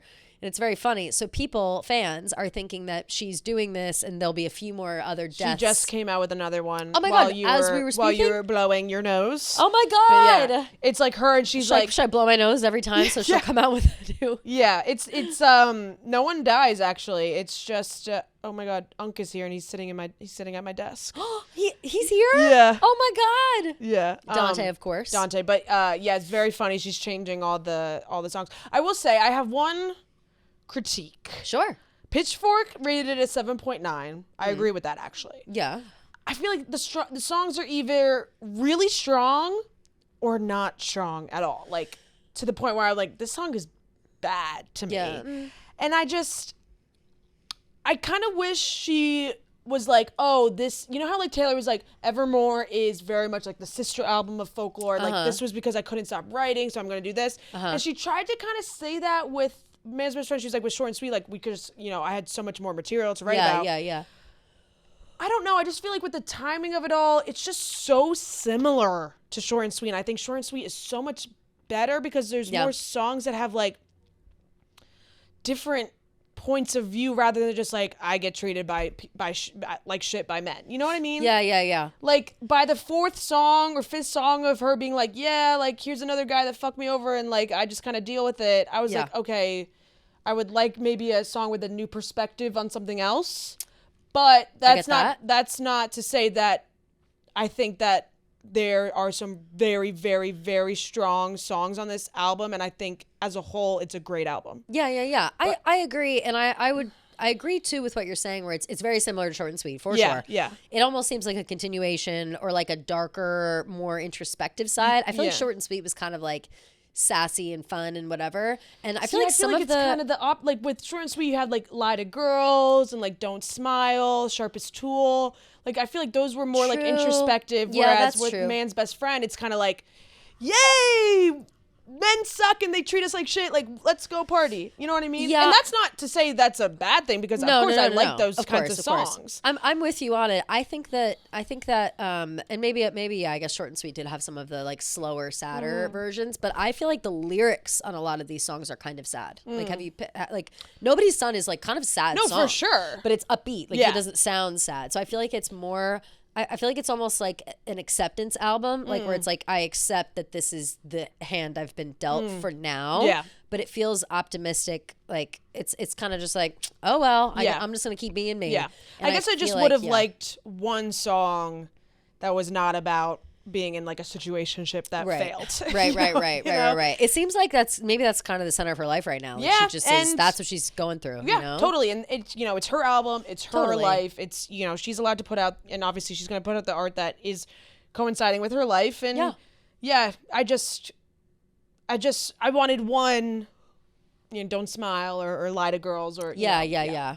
Which I do love those songs. Yeah, me too. Really good. So very good album. Yeah. Shout out to Sabrina. Shout out to Sabrina. Yeah, I think Go Go Juicin' and Nobody's Son are fucking bangers. My Man on Willpower is a really good one too. Yeah, and people are liking it, and a lot of people are kind of having that same vibe. Where they listen to it. So many different people are either like, this is 10 years back for women, or people are like, oh, this album's super fun and it's pop and it's exactly what it's supposed to be. I think the people saying the former just don't get it. Like they just don't get it's not. I do not feel even a shred of this album is setting women back. I think this is a woman who's sick and tired of the bullshit, and she's just making 2 albums worth of songs about it. And I don't think that there's anything wrong with that. I agree. And I don't think she's doing it in a way that's quote unquote setting women back. Like I just think you don't get it. I agree. And I'll die on that. You don't get it. You can't sit with us. But I agree with that. I think or people are saying though, they're like, they don't like it on first listen. Yeah. But they've listened again and they like it a lot more. And I agree it's with an album that. that grows on you. When I first listened to it in the car, I was like, uh-oh. This album is not good. And then I listened to it again, I was like, okay, I actually take everything back. I was glad I didn't put out an immediate thought. Yeah. Because it's really grown on me. Mm-hmm. But yeah, love it. Love Sabrina. Yep. Looking forward to what else, everything else that comes out of it. Oh, she also was getting interviewed on, did the morning TV show circuit, and she was talking about it, and she did get asked about her collab on Life of a Showgirl with Taylor, and she of course was like, I'm not saying anything. She's like, I'm not saying a single thing. She's like, you got to let Taylor do it. She's like, but it was an amazing experience and an honor to be included. So we'll have to see. Yeah, she was like, it's her baby, it's her whatever she wants to say about it. I don't want to ruin anything. And she just loves Taylor, obviously. So love her, love all that.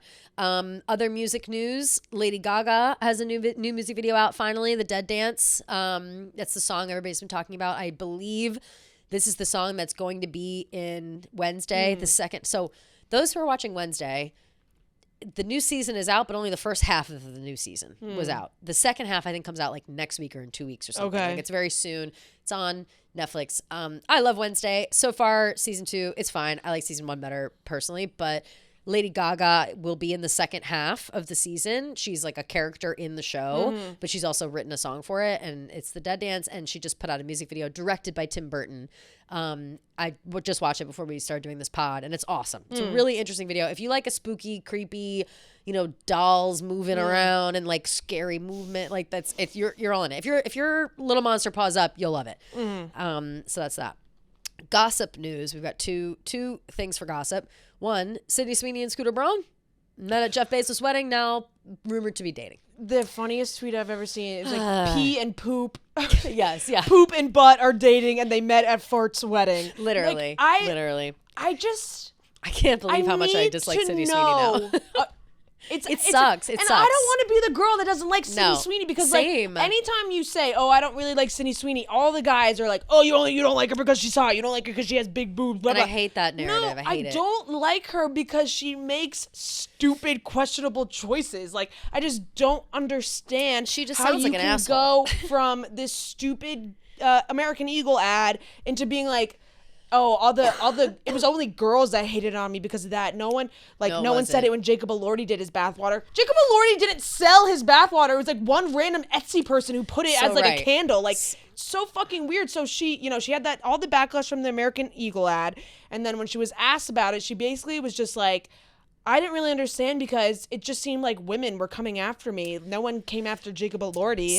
So that's two different things. The American Eagle ad part was she was getting shit for I'm dumb. So sorry. she was getting shit for the American Eagle ad because it was like, my jeans are so good, and it looked like gentrification or whatever you want to say. It was like a white girl with blue eyes and blonde hair saying that her jeans are perfect. Yeah, it was like, just the play on words was funny, and we talked about it because we talked about American Eagle now has Travis, and we were saying how I do think that went out of control. Yeah. And it sucks that Sydney Sweeney was like in the middle of that, but it does kind of make me think like nobody in the room said, "Hey guys, this kind of sounds like white power." Like I don't know. Like there's not one woke person in that room that was I don't know. This might happen. Yeah, every boardroom should have like that one woke friend. At least one, right? It seems crazy. So whatever. So and now AE has kind of turned around their image with Travis now, and whatever. And they've got good jeans. We talked about this literally last episode, right? But because Gia is an American Eagle girl as well. But then, and I don't think we talked about this at all, when Sydney Sweeney was selling like soap. That was like supposedly it was like Sydney Sweeney soap with her bathwater and whatever. She did like a funny commercial and it was whatever. And I up until this point have been a Sydney Sweeney defender because I think that she's an excellent actress, and there are a lot of movies that she's been in that people don't talk about where she's a really good actress, and it doesn't rely on like her big boobs and her it's her facial acting, her emotions are great. Like I think she is underappreciated as an actress generally, and I still feel that way. But it's very hard to keep defending her when she gets backlash for selling her own soap or whatever and claiming like nobody had this problem and Jacob Elordi sold his bathwater. First of all, Jacob Elordi did not sell his bathwater, just like you said. Second of all, the people that were buying the Jacob Elordi bathwater candle were gay men. Yeah. I'm going to be real about that. Yeah. Like women were not buying that. No. That was not for women. Like that was not and I've talked to all of my friends about this, and I'm not saying that my friends are this end all be all. None of the girls I know wanted that. All of the guys I knew loved it, made jokes about it, whatever. All my gay guy friends. And that even in itself in Saltburn the movie when Barry Keoghan is like licking up his bathwater, that's where that came from. That was like the gays went wild for that. Like that was like, oh, that's one of those things that's like, I don't know, that's like a primal thing, and I just feel like men like that more than women. Like I'm not sitting here trying to lick up like that's gross to me. And maybe other women are more feral than I am, but I just know that like I wasn't shitting on Sydney Sweeney for selling her bathwater because Jacob, and as a double standard because Jacob Elordi. No. It was more of like you're better than this. Yes, exactly. And you don't need to. But then like, at the same time, like, you're really like that desperate for a check. Like I don't know. And it seems like she is, by the way, desperate as fuck for a check. But even when that was sold, I remember having the conversation of just being like, oh yeah, whatever. Like get your bag, make money off these incels that are gonna buy that because it's only men buying that. Like who cares? Just like further. So even that act of that. I still was like a defender until she came out and said, well, it seems to only be women that have a problem with it. That's just a lie. That's just a lie. It's just a lie. And why are you as a woman placing blame on other women being like, women hate me and women don't like me? If other women have a problem with it, there's a fucking reason. Also, you know what that dumb says men to who me? have a problem with it because they're fucking gross. So unfortunately, Sydney Sweeney, I'm gonna have to go ahead and pluck you out of my respect column and put you in the pick me bitch column because you're a pick me now. And then to make matters worse, now she's dating Scooter Braun. Like, now she's dating Scooter Braun. I just don't. And she's a Swiftie. She went to the Eras tour. So it's like, what the fuck? It doesn't make. And you met him at Jeff Bezos' wedding. Like you're dating the devil at the. This is all. This is all like wedding. Alleged. Like I would love for it to TMZ. come out that they're not actually dating, but TMZ. But this has been reported on for like a week. Like since last week, multiple reports have come out that they're dating casually and whatever. But again, I would not. This is obviously a thing. It's like, ew, we hate him. Your judgment sucks. Yeah. But what really, really turned me off Sydney Sweeney was her trying to act like, well, girls don't like me. Girls are jealous. Like now she's turned into exactly what everyone thought that she was. The response really pissed me off. It was just, it's like, who's your fucking PR? Yeah. Like get somebody else or like, if you really feel that way, like you're looking at the wrong things. Because I promise you, girl, we were all on your side until you fucking said that. Yeah. And now I'm just not. I don't have the respect that I did for her before. I think she's an asshole. And I think, maybe she is the MAGA freak. Everybody's been saying that she is. Like, who knows? If you want to hate on women like that, then do it. But it's like, you don't have the clout, Sydney. I'm sorry. Just because you have big boobs and you were in one rom-com and a show that hasn't been on in 5 fucking years, I'm sorry. I'm not going to talk about your Oscar-worthy performances that nobody's fucking seen anymore. I'm not on your team anymore. I'm sorry, Sydney. I'm sorry. That's exactly what it is. It's like, you're stooping so low for what reason? Like, you're supposed to be like this A-list actor. Why the fuck are you taking these like random ass fucking brand deals that like just sexualize the fuck out of you? Even that I don't have a problem with, because I do think that she's already been sexualized and she might as well do it on her own terms. Like I was feminist for her on that. I was like, listen, she's hot. She knows she's hot. She's capitalizing on it. Make your fucking bag. Because I always thought that she was like a feminist deep down, and she's not. Like she's clearly not.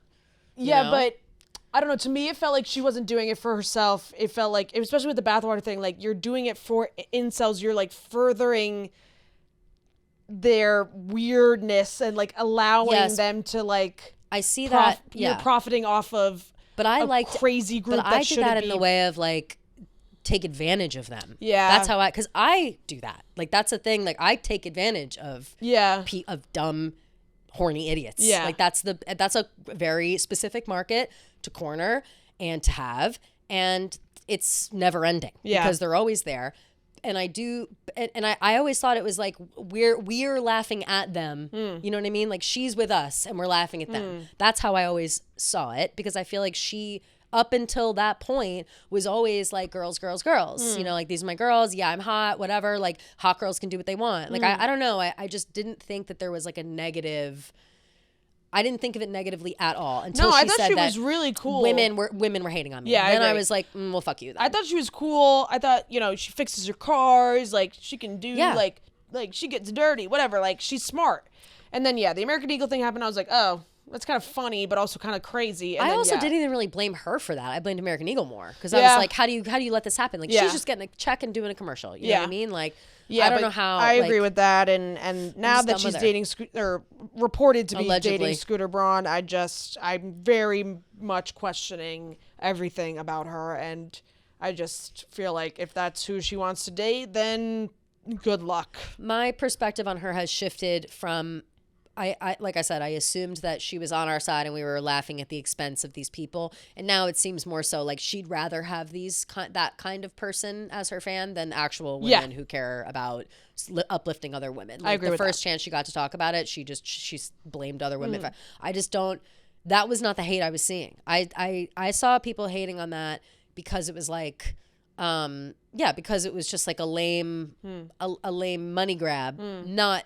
I don't know, whatever. Yeah. We're talking in circles, but regardless, she's dead to us now. If she's dating Scooter Braun, she's dead to us. No, seriously. And I'm not watching Euphoria, so forget it. I don't care. Is it ever coming out? No, like it's never coming out. Zendaya doesn't want to do it. Fuck that play. Fuck Sam Levin. He's a creep. I don't care about it. Yeah.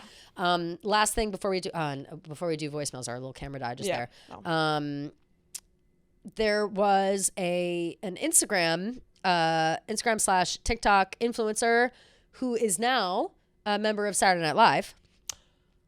Veronica, I gotta say her last. Good luck pronouncing that last name. She's Russian. Veronica is cool. Is her name? Veronica Slowakowska. Yeah. And she, I'm a fan of hers. I think she's very funny. I think she is. I don't know how old she is, but she taps right into like cringe millennial humor, and so I'm a fan of hers in that way. I think she's super funny. Yeah. She made a video last week, similar to a lot of other people who were like trying to get, I don't know if you guys have seen these videos of people trying to guess what Life of a Showgirl will sound like. And it's funny. It's not shitting on Taylor. It's like trying to guess and like make her voice like her and whatever. So she made one for like eldest daughter, and it was hilarious. It was just like a funny, she's mumbling through words, and it was funny. Maddie Healy's fiance, Gabriette, commented on it and was like, please do Actually Romantic next. Like, you know, making fun. Thinking that Veronica was making fun of Taylor. Veronica did like a bunch of different songs. One of the songs was Actually Romantic that she sang, and Gabrielle commented, wait, like, put out Actually Romantic should sound like I only saw the eldest daughter in the video. Oh, she did like a bunch of different ones in the video. Oh, I only saw the eldest daughter one. I'm like 99%. Did you watch it? I watched it, yeah. Oh, weird. I didn't see. Maybe I cut it off too early. Because that's why she said like, Actually Romantic should be like posted. Oh, I thought she said now do Actually Romantic.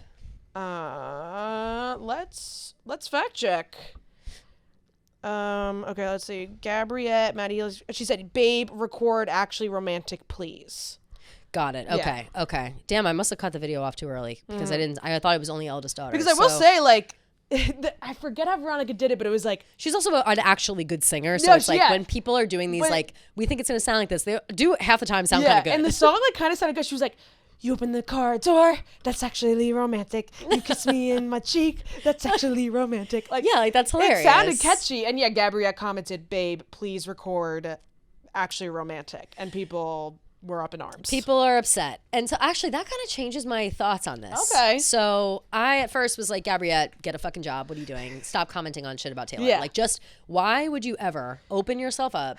It doesn't matter if you are in on the joke or not. Mm-hmm. Like, that is kind of complimentary. For sure. And not actually really talking shit. No, at not first at all. I thought she was like like she knew Taylor's track list and was talking shit. Like I totally misinterpreted this thing. So I would say it's less egregious than I originally thought. I think it's insane that she commented anything at all. Yeah, why are you getting involved? You know what's going to happen. I get what she was saying. Like, if anything, it was kind of like, like you were saying, complimentary towards like the video Veronica, that Veronica and was, it being like a funny video. Yeah.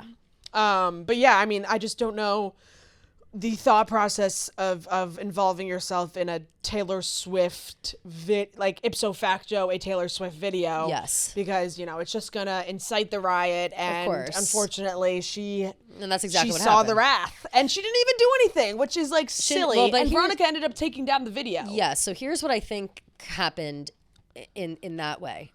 Gabrielle, it's very hard for me to believe that she wasn't commenting to make fun. Like, that comment itself isn't like hurtful. It's like she's saying like, wait, I actually like Actually Romantic. Yeah. But you know it's a Taylor Swift thing. And to me, it seems like she's commenting on it because she thought that like Veronica was making fun of Taylor Swift and making fun of the kind of songs that Taylor Swift writes and whatever. I agree with Why that. else would she comment on it? You know what I mean? And by the way, like, that's not the case. Veronica's an actual fan of Taylor Swift, and she wasn't making fun. She was just making a funny video for other Swifties. I feel like we've done that too. Like, I mean, I liked the video. I saw a bunch of other Swifties liking the video. Like, it wasn't like, it was a normal video. Like, it was not at all that I think she was making fun. Yeah. But I think once Gabrielle commented, everyone decided that the video was making fun. So not only were they like harassing Gabrielle all weekend long, still happening, I believe, which is, you know, it's too much. Yeah, it's taken a little bit of a step too far. At first I thought it was funny. And now it's like, all right, we got it. It's too much, too far. Yeah. But Veronica deleted the post entirely, and then now they've announced that she's a new cast member on Saturday Night Live. So congrats. If I'm her, I'm deleting the post too. You don't want days out from your SNL reveal. You don't want to be known as the girl that hates Taylor Swift, which is not true of her. So that's unfortunate. But yeah, Gia, I don't know what I think about Gabrielle like involving herself in this. I think it's like really fucking lame. I don't know. Maybe like, she thought like that she was being complimentary, so like maybe she didn't think it was going to be taken in a different way. But yeah, I just feel like don't even poke the bear. Don't even poke the bear. Like, unfortunately, why? you know. And what bothers me is then it gives like, obviously the Swifties then take it too far. And then it gives them the ability to be like, I said one thing that wasn't even mean, and they fucking, you know, they went crazy about it, whatever. Yeah. And it's just like, I don't know. It just makes us look bad, gives them something to complain about. But why did she involve herself? I don't know. It's almost like rage bait somehow. The whole thing I didn't like. Everything about it I hated. Yeah. Just weird stuff. So anyway, so yeah, that pretty much wraps that. I would say let's just all be friends, huh? No, let's just mind our business. Exactly. Let's mind our own business. Let's just mind our business and live our lives separately. Shall we get into some voicemails? Let's do it. Yay. Hi, Kelly and Gia. I was just thinking, I'm listening to your last episode where you're talking about wedding dates in the 13s and the 87s. And in the podcast, Taylor had said that she would never drop an Easter egg about her real life. So I'm just wondering, do you guys think that applies to dates for her wedding? Do you think that she's just going to pick some random day and not try and make it a special numerology thing? Or do you think she will keep it going and do like a 13 or something like that? Thanks, guys. Love you. Love you. Love you and love that question. I think that she will definitely involve numerology in it for herself. I don't think that we will know anything about it. Right. Like, I'm sure the date will be special to her, not to us. Yeah, exactly. I don't think it's going to be so on the nose of like 8-7, or like whatever. It that could be that 8-7 is available. I mean, it is, yeah. And I think June 13th, right, was the Saturday. Which it's like, I mean, if it just so happens to be that case, but I also don't feel like they're going to be able to plan a wedding in time for maybe even 2026, with just with football and everything. But I just feel like, it's going to be something special to her that I think maybe we won't be able to figure out. Or like, who knows, maybe all the dates add up to 13 or something. I don't know. Who knows? Yeah, I totally agree. Maybe it'll be July 9th, last kiss, literally. Oh my God. I know. Wait, literally, that's a good point. Wouldn't that be cool? Literally her last kiss. Yeah. Which is cute. Let's see what what day of the week is July 9th, 2026 is a Thursday, which means 2027 it's a Friday. Well, so there you go. Keep it in your brains. That would be really funny. Anyways, yeah. That would be funny. But no, I don't think that we'll know anything wedding wise. There will meet. She said doesn't do Easter eggs about her personal life. It's not going to be that. Like I think that if people want to go on wild goose chases for those things, go ahead. Yeah. But there's no way. Yeah. Hi, Kelly and Gia. Just want to say I'm so happy y'all are back. Yes. Y'all came back at the perfect time when everything is happening. And so obviously we have so much to celebrate with Taylor right now, the engagement, the new album. Yay. My question for y'all is, especially with the new podcast that Taylor and Travis did, and, just her becoming more open socially, do we think we're going to get a promotional tour for the life of the Showgirl? I feel like she hasn't done like a true promo tour since Lover, but I would really love to see her do some talk shows, maybe an SNL performance, maybe some more interviews. I'm just curious on what y'all think, or do you think we'll get kind of like not too much as the album rolls out? Love y'all so much. Bye. Thanks, Queen. Thanks, Queen. Love you so much. Yes. I think that there's certainly a possibility for some press. I actually like what she said just now about SNL. Wouldn't it be funny if we got SNL special guest Travis Kelce, musical guest Taylor Swift? Oh my God, imagine. That, because, she's got an album coming out, Life of a Showgirl, 30 Rock, SNL. Travis has obviously hosted a few times. Like, it would be so funny. It really would fit. I don't know how that goes for him where football is concerned. Like, if he can be, like, I don't think he can, like, be on SNL and also be in the middle of football season. Maybe he is. Who knows? The premiere of SNL season 51 is October 4th, 2025. Is that so? Interesting. Wow. And the album comes out, as we know, October 3rd. So I guess we'll have to keep our eyes peeled. What day is Travis's birthday? He's like October 7th, right? Yeah. Okay. For a second, I thought it'd be the 4th. No, what the? Just took me to my MSU login account. What? Whoa, That's crazy. Holy throwback. Birthday. October 5th. Big midnight celebration, SNL party. That kind of sounds fucking lit. We might have to keep an eye out for Selena on that one. Everyone keep your eyes out. But who knows? I think that would be really fun. So fun. Oh my God. A low lift God. as well, performance-wise for Taylor. Like, Yeah, you just, you only have to do 2 songs. Yeah. And maybe she can do like a fun skit with Travis. That'd be so fun. Would die for that. Oh my God. Would die for that. But I think, like, as we said earlier in the episode, I don't know. I just have such, just based off Tortured Poets, I just feel like we're just not going to get any press in terms of talk shows or anything. But yeah, we'll just have to keep our eyes peeled in terms of pop-ups and fun little Easter eggs and things of that nature. I would die for her to do a little, late night show or something like that, just to get a little. You know what I think? It could be more likely for this one. I think Torture Poets was the contents of that album were a little more sensitive. That's very true. So if she were doing press, it'd be a lot of like, who's this about? Who's this about? Yeah. Which nobody wants to hear. Yeah. Versus this album, I don't think is going to be, besides Travis, if he loves Opalite, sounds like Opalite's about him. But you know what I mean? Like it'll be less of that. Yeah. It'll be less of like, who's this about? It'd be more about like the technical side of it, which is what she clearly is wanting people to notice because she keeps talking about Max Martin and Shellback and just the integrity of the album in general. So that's actually a really, really, really good point. You know what I'm saying? So she might be fine with it. You know, like Midnights. She loved the Midnights tour. She was all over the place for Midnights. Because she was like, you know, this was kind of like a trauma dump. Yeah. I just wanted to put it out there and then move on. The manuscript, the story isn't mine anymore. So yeah, that's a really good point. You know how SNL does on Weekend Update, they have the couple, it's Marcelo and Jane Wickline, who I love, by the way, both of them. She's like the nerdy girlfriend and he's like the football boyfriend. I would love if they had like a segment and then like Travis and Taylor come out and like be like that would be so hilarious. And Taylor would be so good at that too. And Travis, of course. Travis kind is of a great actor. Like her Valentine's Day character. Literally exactly like that. Yeah. Need her to reprise that. Yeah, Taylor Lautner would be okay with it. Taylor Lautner would like pass the torch to no, he'd be so hyped. He'd post it 50 times on his story, do a backflip, and then like edit himself into the video. Taylor Lautner would do like round off back handspring, stop, round off back handspring, full twisting layout, right into Travis holding a crown saying it's now yours, King. Yeah. And he put it on his TikTok. That's hilarious.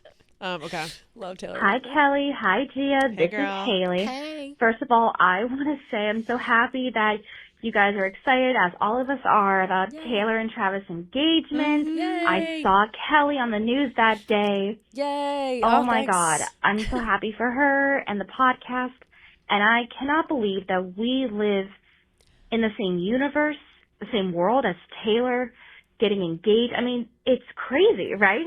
What a time to be alive. Literally. I don't know what to say. It's crazy, literally right? still messaging people from last week. But my one question is, and I want to know, are you guys going to do another live reaction to the life of the showgirl like you guys did for the Torture Poets Department?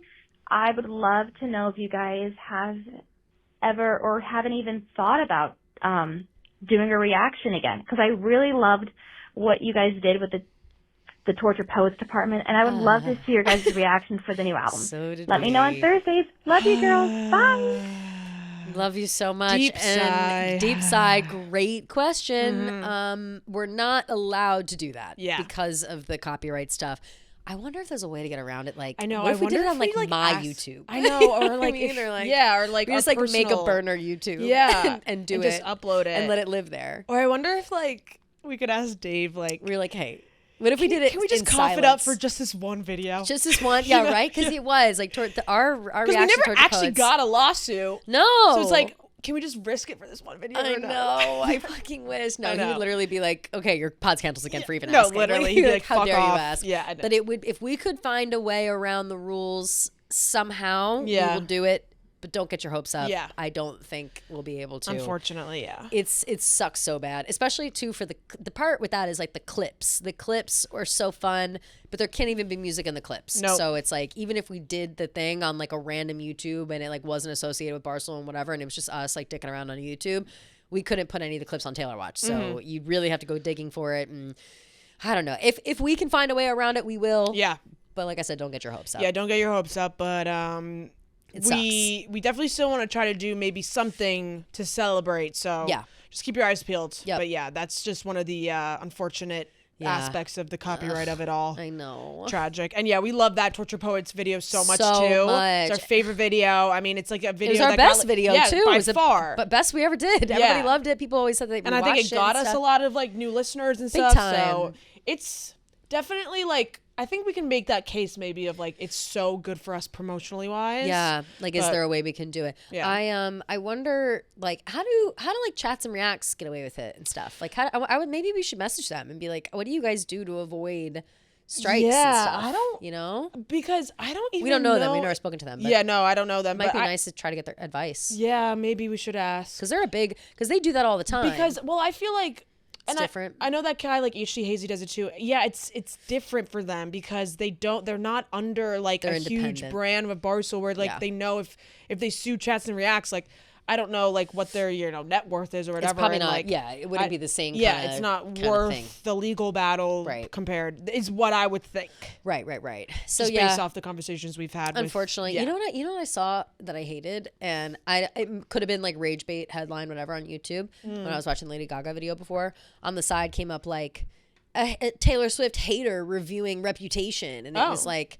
This guy hating us. I see those videos. I don't know all who the that time. guy is. I don't like that at all. Yeah, sue those people. Well, they're just using it as clickbait because they're saying they're a hater and then they end up loving it. And then they end up liking it. Well, that better be the outcome. Yeah, it looked like because I did watch. City. There was one really funny guy, and I don't know if the title was like "Hater Watches Folklore," but it was like my first time listening to folklore or something like that. It was like someone who doesn't know Taylor Swift. Yeah, and it's one of my favorite YouTube videos. I just love people's like first reactions. I love when people and I love when people like change their mind. I don't like the rage No, I bait. get what you mean. Like, don't be so proud to be a hater. Don't advertise it as like hater. Like I just feel like that people click like actual haters click on that and they're like, yeah, let's shit on Taylor Swift. 100%. It just puts bad taste in my mouth. I agree. Anyway, okay, let's go to DMs. Woo. Hi, love your podcast. It's so entertaining. I know it's called Taylor Watch, but I love when y'all cover other pop culture things going on. Woo. Random thought I had the other day. Do you think Taylor Swift changes her cat litter boxes or that she has someone do it for her?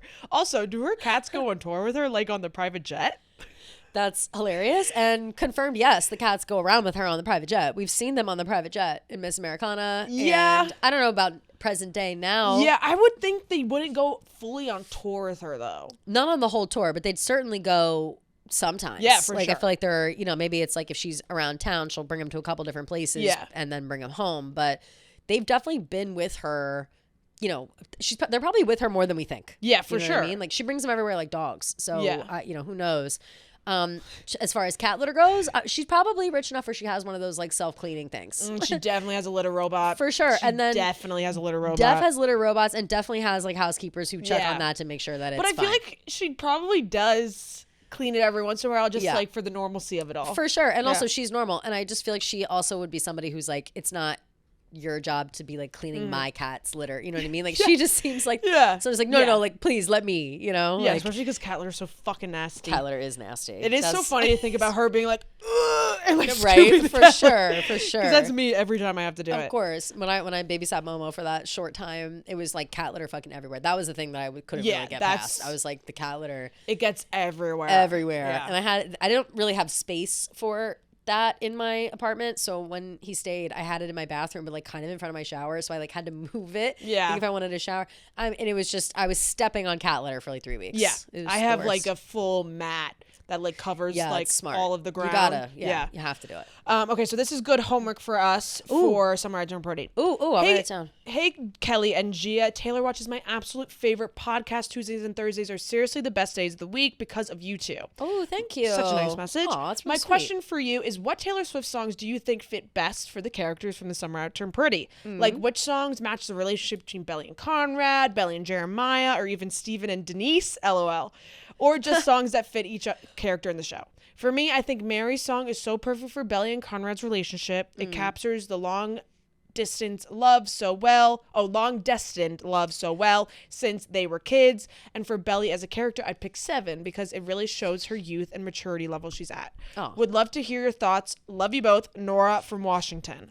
I love that, and that's great homework. Yeah. So we'll do that. Match the characters' relationships specifically, or just the characters? Yeah, maybe we do characters and then do Conrad, Belly, and Jeremiah and Belly. Got it. Okay, cool. So we'll have that. All right, so stay tuned for the end of this episode, and we'll have it. Because on the end of this episode will be our Summer I Turned Pretty recap, episode 8, I think we're on. Yeah, episode 8. Yeah. Cool. Great question. Love that. Oh, this is a nice message someone said. Hi, I'm currently watching your current YouTube video for my assignment where I explain the similarities and differences on how between podcasts and articles talking about episode 8 of The Summer I Turned Pretty. Oh. And just wanted to say that I've noticed that the major difference is how you two go more into detail than articles do. And I feel like with your explanation, people are able to understand the episode more. Anyways, I loved and truly enjoyed watching the video. Oh my God, thank you so much. Yeah. That is exactly our intention. And also we want to hear ourselves talk. Yeah. That is funny. That's so nice to say. So thank you. So then I guess it's episode 9 we're going to be. No, episode 8 is today. Right? She just said episode 8. No, it is because 9, 10, 11.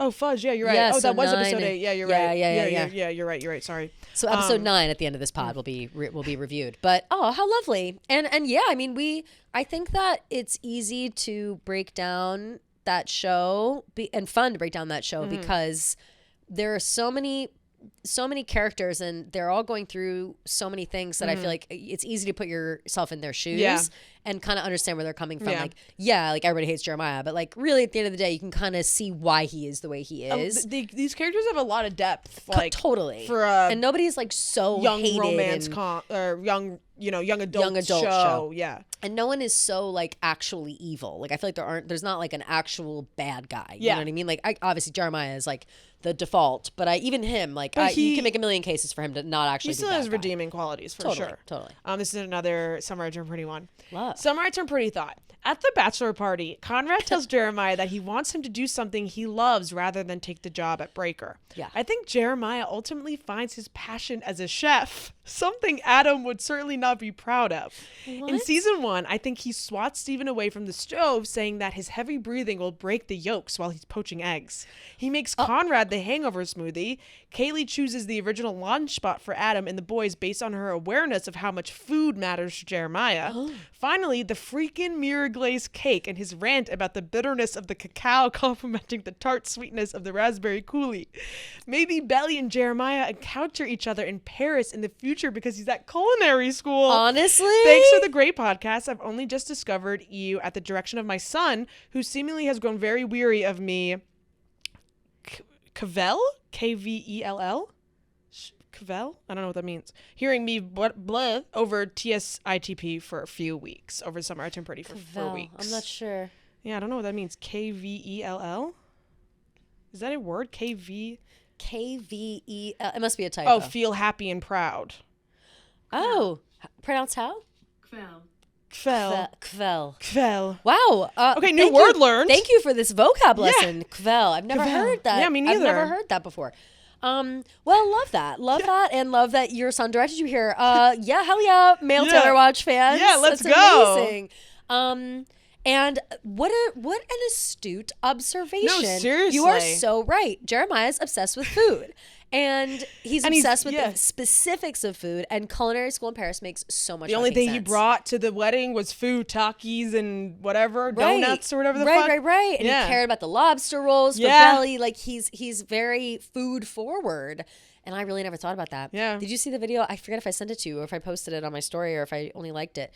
Of a lady like making the chocolate glaze. Yeah. There's like a lot of people who are doing the recipe of like the chocolate glaze. And it sounds like a delicious cake. I mean, it's delicious and it's kind of complicated to make. So like actually not as complicated as you would think, but raspberry coulis is basically raspberry jam spread in between. Like you do like chocolate cake, chocolate frosting, raspberry coulis. Chocolate cake, chocolate frosting, raspberry coulis, and then the mirror glaze is like on top, done in a specific way where you have to like heat up the chocolate and like you use gelatin in it. Oh shit. And that's what gives it the shiny. And then you have to wait till it gets to a certain temperature and then pour it over and then let it set. It's a whole thing. I love watching food videos. If you guys have any good food videos, send them my way. I'm obsessed with watching people make food. You and Jeremiah need to link up. We really do. Yeah. Seems like we do. And the last one we got was about, hey ladies, do we think Taylor's going to take Kelsey as her last name, or do you think she'll hyphenate? I think she'll keep Taylor Swift for all things business, media, music-wise, but I think she's kind of a traditional girly and would add Kelsey into the mix someplace. I totally agree. 100% agree with that. We talked about it a little bit before, but that's, of course she's going to stay Taylor Swift professionally, of course. Yeah, there's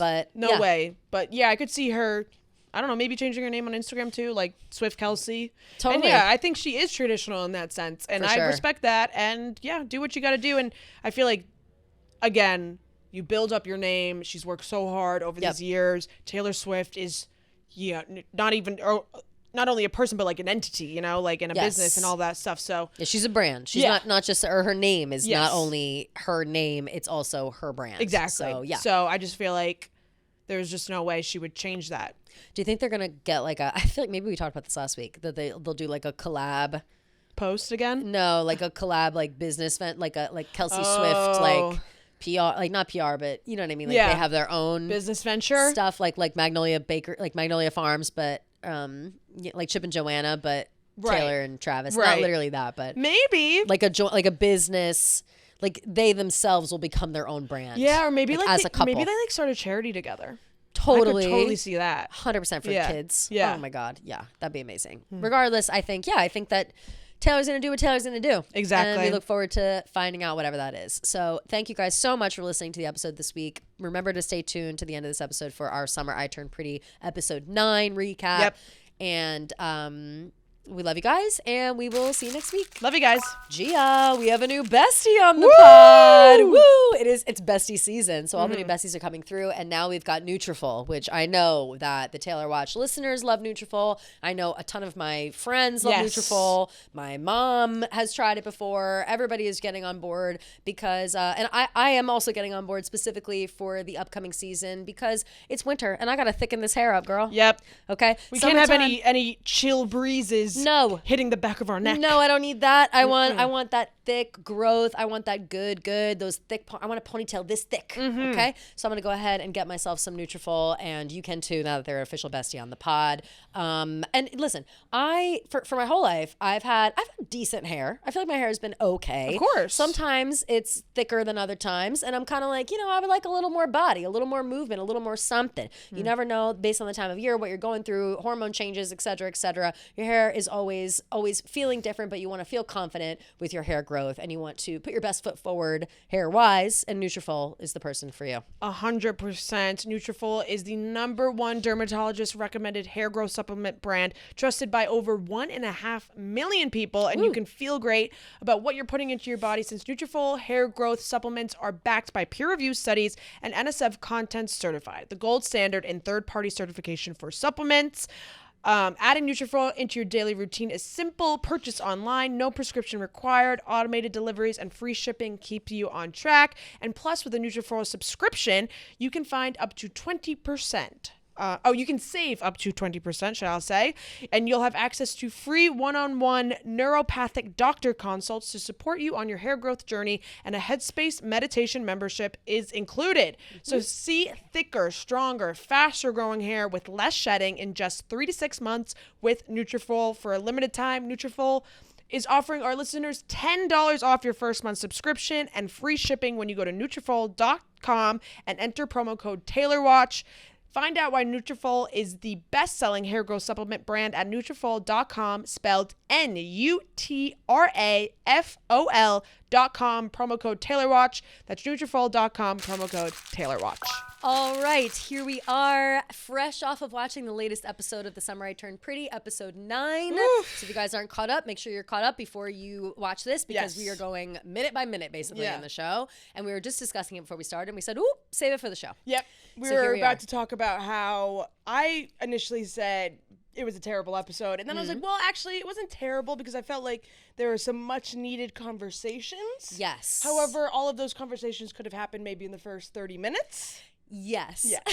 I am seeing also the response online. Everybody is saying it sucks. Everyone's like kind of pissed, tagging Jenny Han. I also am feeling bad for Jenny because she's very online looking at everyone's responses. Oh no, I she's tagged everywhere. her in my story. Oh no, she's like replying to people everywhere. Oh, like not just from this episode. Like she's been doing that for a couple weeks. Oh really? Oh yeah. Have you not seen? Well, when I tagged her, I got a message that says this account can't receive your message because they don't allow new message requests. that is new on Instagram, but she's replying to people on TikToks and stuff. Shit. Oh yeah. Of people being like, this episode sucked? Yeah, not just this episode, like other episodes too. People are like, I don't trust Jenny Han with the ending of the show anymore, and she's like, I'm sorry, like stuff, Oh, that's too sucks. harsh to say for one episode. I totally agree. It's not even people are pissed about this episode, but it was more happening last episode. Okay. People were talking shit. So far she hasn't replied much to people for this episode. Okay. But last episode people were like, what the fuck? And also just whenever they are like not liking something, they're talking shit, and she's seeing it and replying. Like she's very much in the comments. Okay, she's and like us. Yes, she's just like us, and and like who among us? Who among us doesn't get bothered by people talking shit? I do feel bad because overall, I would say, and the show's obviously not over yet, but I love this show. I think the show is great. I think it's obviously ridiculous. It's young adult content, but I am sad as fuck every week. I cry every episode no matter what. Like it's really good, and it's really fun to break down, and it's just like you have to you have to like it for it, you Yeah, know, like I you have to 100% appreciate agree. it for what it is. But we're not looking for, you know, some scholarly No. show that's gonna like really change our lives. But No. I feel like people have been really critical and harsh about this season, and it's I kind of agree. nuts. It's too much. It's too much, and I really have enjoyed this season. Same. I have thought it's been great. So yeah, and I have not read the books yet, so maybe there's that, you know. But even as a book truther in general, like when I talk about like Harry Potter or whatever, I'm not shitting on the product because it's not exactly the same as the book, or it's slightly, you know, you don't get the same feeling. Like books are always going to be more in depth, and they're always going to showcase a lot more emotion and a lot more, you know, angst and sadness and whatever it is that you're looking to feel. It's hard to convey that in a show, especially one that's only going to be out for 3 seasons. And I think that the cast is doing a good job, and I think that Jenny did a good job too. So I agree. That's that. But what you were saying about how is it a bad episode or not, I think there were pieces of the episode I could have done without. Yeah. But there were a lot of things that happened this episode that made up for that. Like I think that there were a few moments, and we're gonna go literally like, you know, down the list like we always do. But there were a few moments in this episode where I was like, this show's fucking amazing. Like there are a few. We'll get to it because I was blown away by a few things. I agree. And I was loving it. I think that this episode was very important to like wrap everything up from the wedding. But yeah, again, I just feel like it could have been done faster. But what are you gonna do? Yes, I also do though appreciate that it's being done in real time. Like we haven't had a time jump or anything yet. Yeah, I anticipate a time jump in the next episode. I do too. I really. It just seems like it would make sense. Yeah. But of course, imagine if we time jumped and didn't see the day after the wedding stuff. Like I feel like people would be like, "What the fuck?" Yeah. You know? They picked up immediately where we left off. But before we get into that, I wanted to say that some things, some like conspiracies online or thoughts online. One, I want to say the Jenny replying in comments thing. Jenny Han is very much of replying in the comments. She is. 2, there's this thing going around about like Taylor's wet hair. Did you see that thing? Being a clue as to her like not giving a fuck, I guess. Oh, did you see that? I think, did I send you that? You sent it, but I had already seen it, and I was like, what is this? It's really. I mean, people were just ripping on Taylor's wet hair look. Yeah, like just giving her. I think maybe someone was just like making a joke of being like, oh no, she did the wet hair look. Because she knew that this wedding was never going to happen. It was like, yes, that's what it was. The guy was like, I was like, she had wet hair. It was almost like she wasn't finished getting ready. Yeah. And she ended up never finishing getting ready because she was like, who fucking cares? This wedding's not happening. And I was dying because in this episode, we do eventually see Taylor and she has a gorgeous updo on. So now I'm kind of like, well, was her hair a clue? Yeah, you know? Honestly, that's a good point. Kind of crazy. Yeah. Like I was shook to see her hair in like a cute updo. I think she was maybe one of the only ones who knew that this was not going to happen and that it was going to end badly. I think her and Laurel, obviously they know Belly the best. I think Steven just was a little aloof to it all. Well, Steven just didn't know the whole story. And he think he wanted to support Jeremiah too, and he didn't know the whole story exactly. I think that those two women knew from the get-go that this was going to end in flames. They were trying to be supportive of their girl, but ultimately they knew that it was going to it was not going to be forever. It was going to go down in flames, just like you said. But okay, we start the episode off exactly where it closed out. Episode 8, Belly standing in line, about to give her ticket right before she gets on the plane to Paris. Conrad's kind of over on the side, sitting, gazing off in the distance, and she appeared to be heading towards him. Yeah. But instead, she didn't even attempt. No. I wrote down, I said, wow, Belly didn't talk to him. She means business. Yeah. That was huge. And I was proud of her. I was very proud of her. Me too. I think maybe if that guy didn't like snap her out of it, then maybe she would have, but I agree. I was very proud of her in that moment. Except I really wanted them to talk. But of course. But I think how it's playing out is best because, again, like Belly needs to fucking find herself. Like it's time, and this is the kind of the kick in the ass she gets. For those, just a reminder, we're not really sure like why she just showed up at the airport. Like that really wasn't made clear. I think she was supposed to like go home. Like fly home. I think she was in Boston. But then why was she separate from everybody? Like why'd she go alone without her mom and everything? Yeah, like, that's what I'm not clear about. And that's what I was confused too. It's like Laurel just like has no idea where she, like no one's concerned about where she is. Yeah, like Belly, it seems as if, and they really don't say in specific detail, but it seems like Belly left the venue, went back to the cousin's house, packed her bag, and then went straight to the airport with no one else. Yeah. And so it's like, maybe she like said to Laurel, like, just give me some space. That's seemingly what she said to everyone, because remember Taylor said like, oh, Belly, we haven't talked to her, whatever. But that's where I'm confused though, because like, then where did Laurel go? You know what I'm saying? Like, did she not also take a plane home? No, like, she had to stay and clean up all the. You're right. All the stuff. Remember, she has that conversation with Adam and. Yes. Yeah. Duh, obviously, duh. Yeah. But anyway, so yeah. Yeah, so she doesn't go up to see her, or she doesn't go to talk to Conrad. She ends up getting on the flight. Good for her. It goes to Conrad. Conrad's sitting in the chair, and he gets a call from Adam. Yep. And Adam's like, hey, like, I'm going to need you to take care of Jeremiah. Like, well, wait, no. Adam calls and he's like, hey, how's he doing? Oh, yeah, and Jeremiah's like, or Conrad's like, what? Yeah. What are you talking about? He's Who? Like, yeah, he's like, oh, man, like, I can't believe everything that happened. And Adam just basically has no idea that Conrad left. Yeah. And so. No idea that he left. No idea that Conrad doesn't know the wedding was called off. Like, Adam is on Mars at this point. Like, no one keeps track of their kids less than Adam. Yeah, seriously. Point. Yeah. And Conrad, I saw the funniest tweets about this moment. That was like when the manifestation and the journaling works. Yeah. And it's like him on the phone and he's like, has that little smile. Yeah. And he's like, oh shit. Yeah. You know, a little piece of him was like, yes. Completely. You can read it in his facial expression.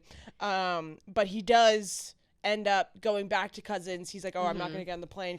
But wait, when he like, how crazy that he kind of, even when he's on the phone or maybe like right before or right after, whatever, how he kind of like senses that Belly was just looking at him. Like he suddenly is like he was gazing off in the distance. She gets on the plane and then all of a sudden he's looking over exactly where she was standing. Like they've got that like, she thinks she had that like telepathy with Jeremiah, but it's Conrad. It's Conrad, 100%. Mm-hmm. So then we go to the bar. Jeremiah's drinking.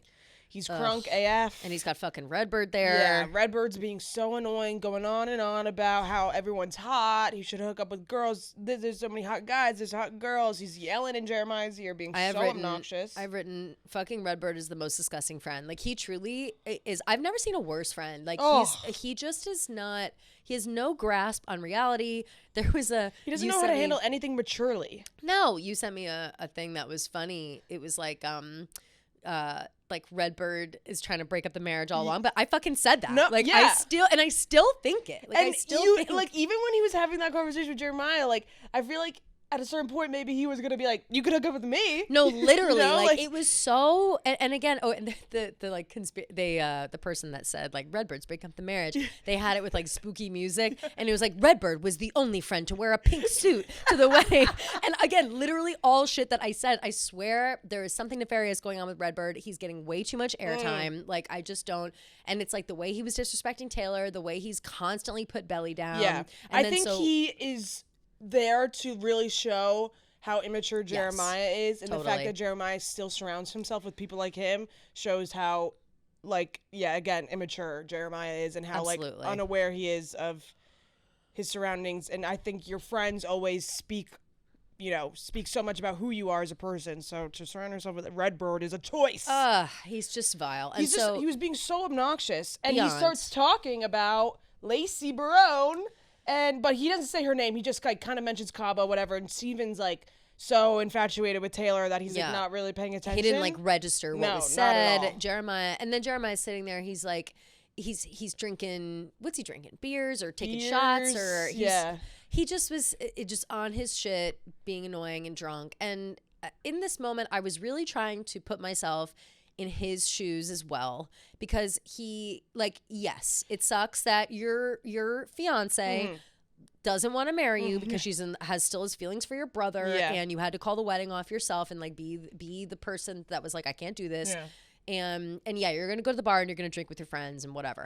I think I just am like, I'm so annoyed with his disposition, and it felt very like stomp your feet, you know what I mean? Like, that's exactly what it was. He's just like such a brat. He was very much having a tantrum, bratty, and I exactly like you said, I totally get being like a mess and being and like just jaded being a and hurricane. angry. Exactly, when something like this happens to you, but the way that he's just taking it out on everybody else is just so horrible. And I just feel like exactly, stomping and acting like a brat, and it's just gross to watch, again showing how immature he is completely. And he's just like lashing out at everyone around him, and it's just rude. But yeah, so Taylor shows up, she and Steven are smitten. They're trying to continue their conversation from, you know, the wedding. Right before the wedding, right before all the shit hit the fan. I did like that they were like, are we assholes right now for like having, I kind of love that they're having their own like positive swing. I know. It's like, yeah, fuck this whole wedding mess. Like that was like my one qualm with the episode is like, I just don't care about Steven and Taylor right now. Like, not I'm enough. So happy I for need to them, know what's going on now. And like, you know, good for them, but like, we don't need all these filler scenes with them like in between. You know what I mean? But I am very happy for them. You know, yeah, they're talking, they're flirting, and then Conrad shows up to the bar, and they see him, and they're pissed. So they like run out to go stop him from coming in. I kind of zoned out a little bit during this part, so I kind of missed this. But basically, Conrad's like, oh, I'm going to go in. And like, my dad called me and told me that I need to help him. And they're like, fuck no. They're so mad at him. They're like, you ruined everything. Do not get in here. And then he's kind of just like, give him a cheeseburger. That's literally all that happened. Like, you missed nothing, by the way. Like, that was literally all he said. Like, Conrad sat there like a sad puppy, being like, I want to help my brother. And Taylor's like, get away from the windows.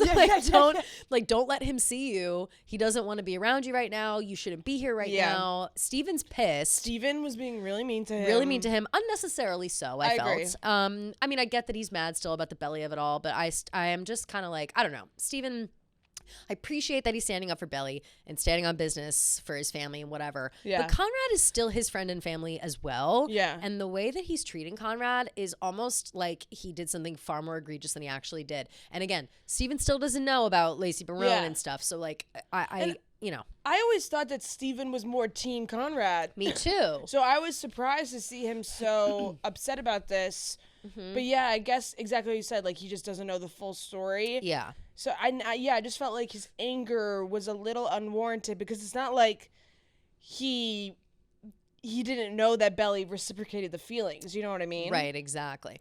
And so so Conrad does say, he's like, all right, like I'll go back to the house and I'll wait there. Make sure he has a cheeseburger. He'll tell you he's not hungry, but he needs it. Like he's mothering him from afar. And that's just another example. And I feel like, I bet if we went back and like watched it all again with the lens of Conrad being more like Susanna, then I bet we'd see a lot of moments like this where all he ever wants to do is make sure everybody's eating, make sure everyone's taken care of. And we see that later too with like the red Gatorade. We'll get into that. But he just like, Adam said, take care of your brother, and Conrad, despite everything that has gone on, knows that that's what he needs to do. So I do respect Conrad for showing up, even though like, this is a bad time for sure. I still respect him for doing that as a brother. I agree. And then we're back at the country club. Laurel and John and Adam are cleaning up everything.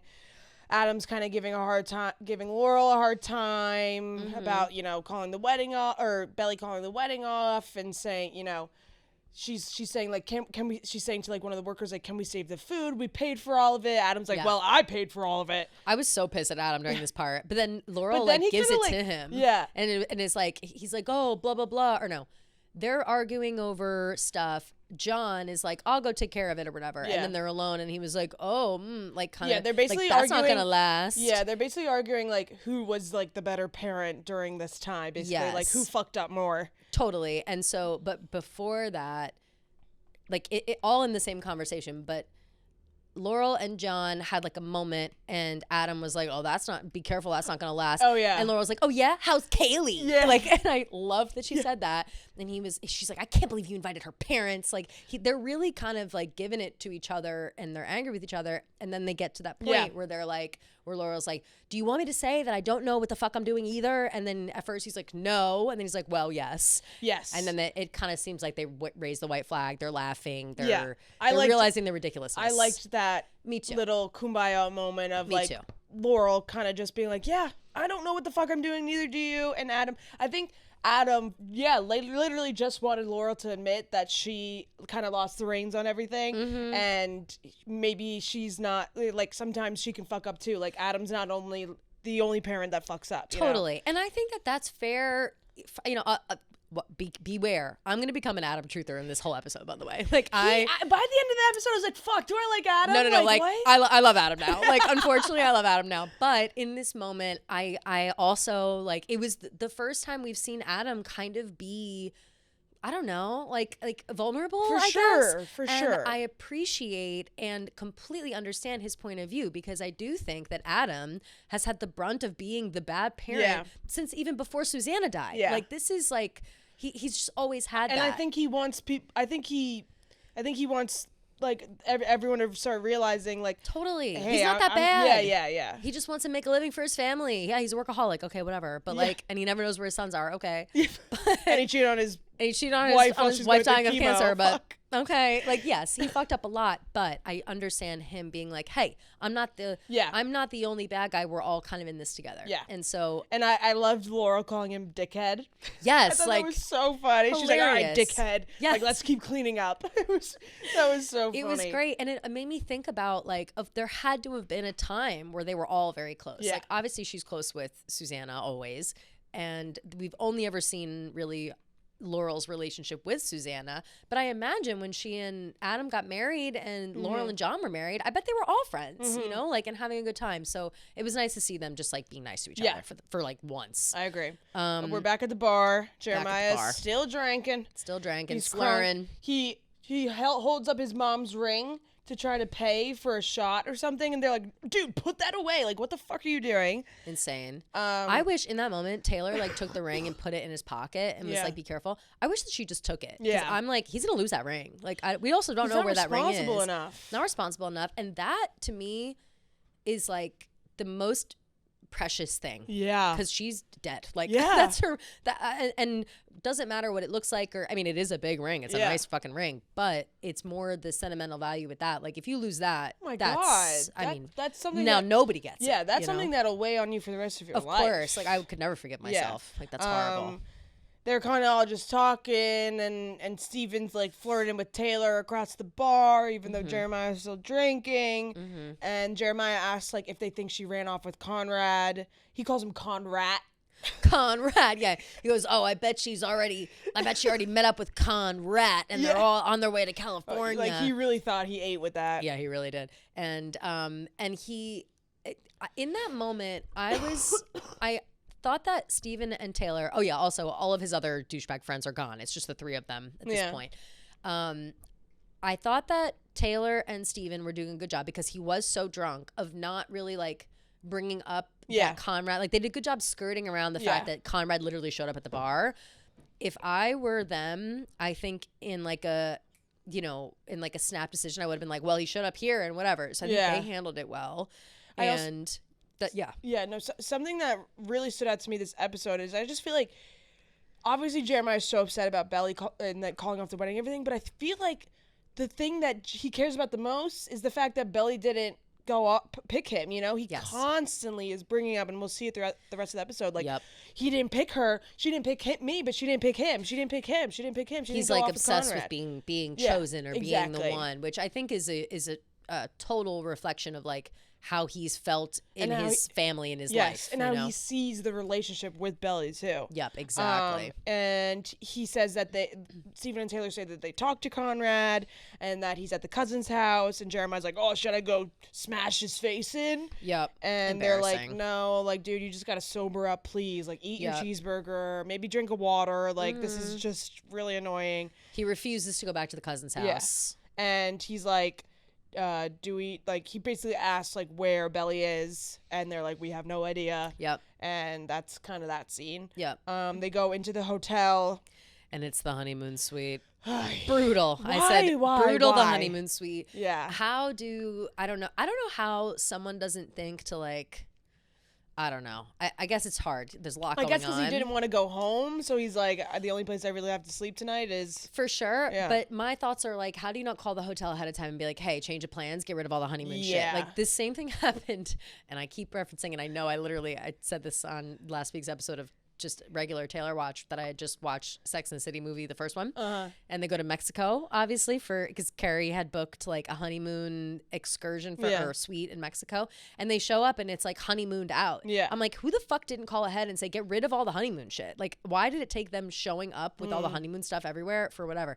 But it wasn't that much. It was really just like a card and a bottle of champagne. Yeah. And it was like, congrats, Mr. and Mrs. Fisher. Yeah. Jeremiah's reading it. He's pouting, the whole thing. Yep. He reads the note. He's like, I'm going to call her. Yep. They're like, hell no. What? Oh, Steven's like, what are you even going to say? Yep. And he's like, he doesn't really have an answer. So they take his phone. Smart. Yeah. And they're you can tell Steven and Taylor just want to go to bed. Yep. And Jeremiah kind of goes, they're all like, all right, but let's just all go to bed. Jeremiah goes to bed and he's like, wake me up if she comes back. Aww, which I thought was sad. Yeah, that was sad. Yeah, he's feeling real. You could tell the tears are about to flow. He's gonna cry himself to sleep now. Which again, like, as annoying as he's been, as bratty as his reaction is for this whole thing, it sucks. It sucks. He's he's allowed to be upset. He's allowed to be a mess and be upset. But I think the anger part of it was unwarranted. It's overtaking that's how he's expressing his grief is through anger instead of like sadness or something else. Yeah. So then Belly's on the flight. She's looking at that little ass ring, contemplating life. Crazy, she's still wearing it. Crazy. Ugly ring. The flight attendant overhead, confirms that she is going to Paris. They're like, oh, we're about to land. Blah blah blah. She arrives at the airport. She throws the ring into like her tiny bag. Yeah, her little just loose. Yeah, her It's like she had like a little pouch. Yeah, her pouch with like her passport and an air tag and the ring. I guess. It's crazy. Only 3 things in there. Not even like a side pocket. Like, it's crazy the way she threw that ring in there. Yeah, and so she arrives at the airport. She like turns her phone on. Her phone's blowing up with a bunch of texts.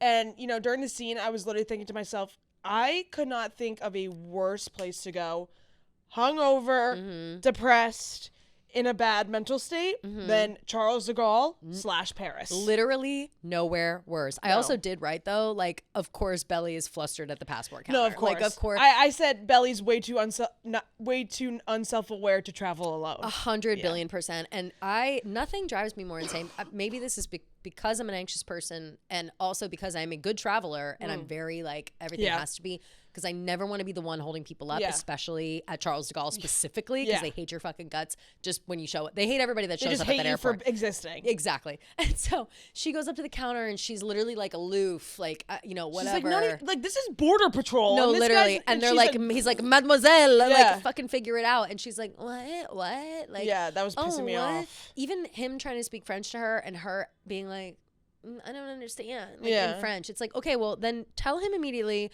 désolé, I don't speak French. Can you please, do you speak English? Yeah. Of course they speak English at fucking She's like airport. too busy worrying about her air tag. Like, girl, you're literally about to go through, like, this guy's a cop. I also thought that she dropped the ring. Like, I thought when she pulled it out, that's what she... stupid air tag. It was like just the air tag. Fucking air tag ad, this fucking episode. It really was. And also that, to me, like, now... in retrospect, looking back at like how she dropped the air tag and they made such a big fucking scene about that was like the foreshadowing for the rest of the episode. Yeah. Very annoying. These are parts where we could have sped up. You know what I mean? Like, I didn't need a full 5 minutes of Belly fumbling at the passport counter. No, seriously. Because it just pissed me off, made me annoyed. And I get that she's going through it and I get whatever. But again, like, you bought this last minute ticket to Paris and you're like a fish out of water, but you got to grow up quick at the passport counter. I don't know. That specific scene just bothered me so much. Oh my! It bothered me so much. I mean, I hate it. I said major pet peeve. And I mean, we see later on that she just has no clue what she's doing. She's traveling alone, and like, Paris is probably the worst place to travel alone for the first time. Parisians are so unhelpful and so rude. And if you don't have your wits about you, like if you've got your shit about you can do it. Yeah, it's like 100%. Everybody can do it. It's just more so like I'm saying like first time traveler alone. Like you can't float through it. Yeah. You know what I mean? You have to know. Yeah. So the Border Patrol cop calls her a tourist. It's pretty funny, and he's being a dick to her, but she gets through. Thank God. And Your Own Kid starts playing. Great song. Went away. So Still long the evening stays. Oh shit. Sorry. I sang the wrong part. I want it to be like, oh yeah, like good moment. Obviously love this song, but this like whole like I'm in Paris, like main character moment. It's just so silly to me. I don't know. I just feel like I think we're both on the same page with that. It's like we don't feel that way about Paris. Yeah. So like Paris is never like, here I am. Like yeah. I've arrived. No, like I've never felt that. Like I do, you know, I like Paris. My last trip with my mom, that was lovely because she was so excited. I liked that more than our trip for Eras Tour, just because it was like, okay, yeah, like I can see the magic, I understand it. Yeah. But it's not like I just feel like it's like it's very really cliche. It's very cliche, exactly. Yeah.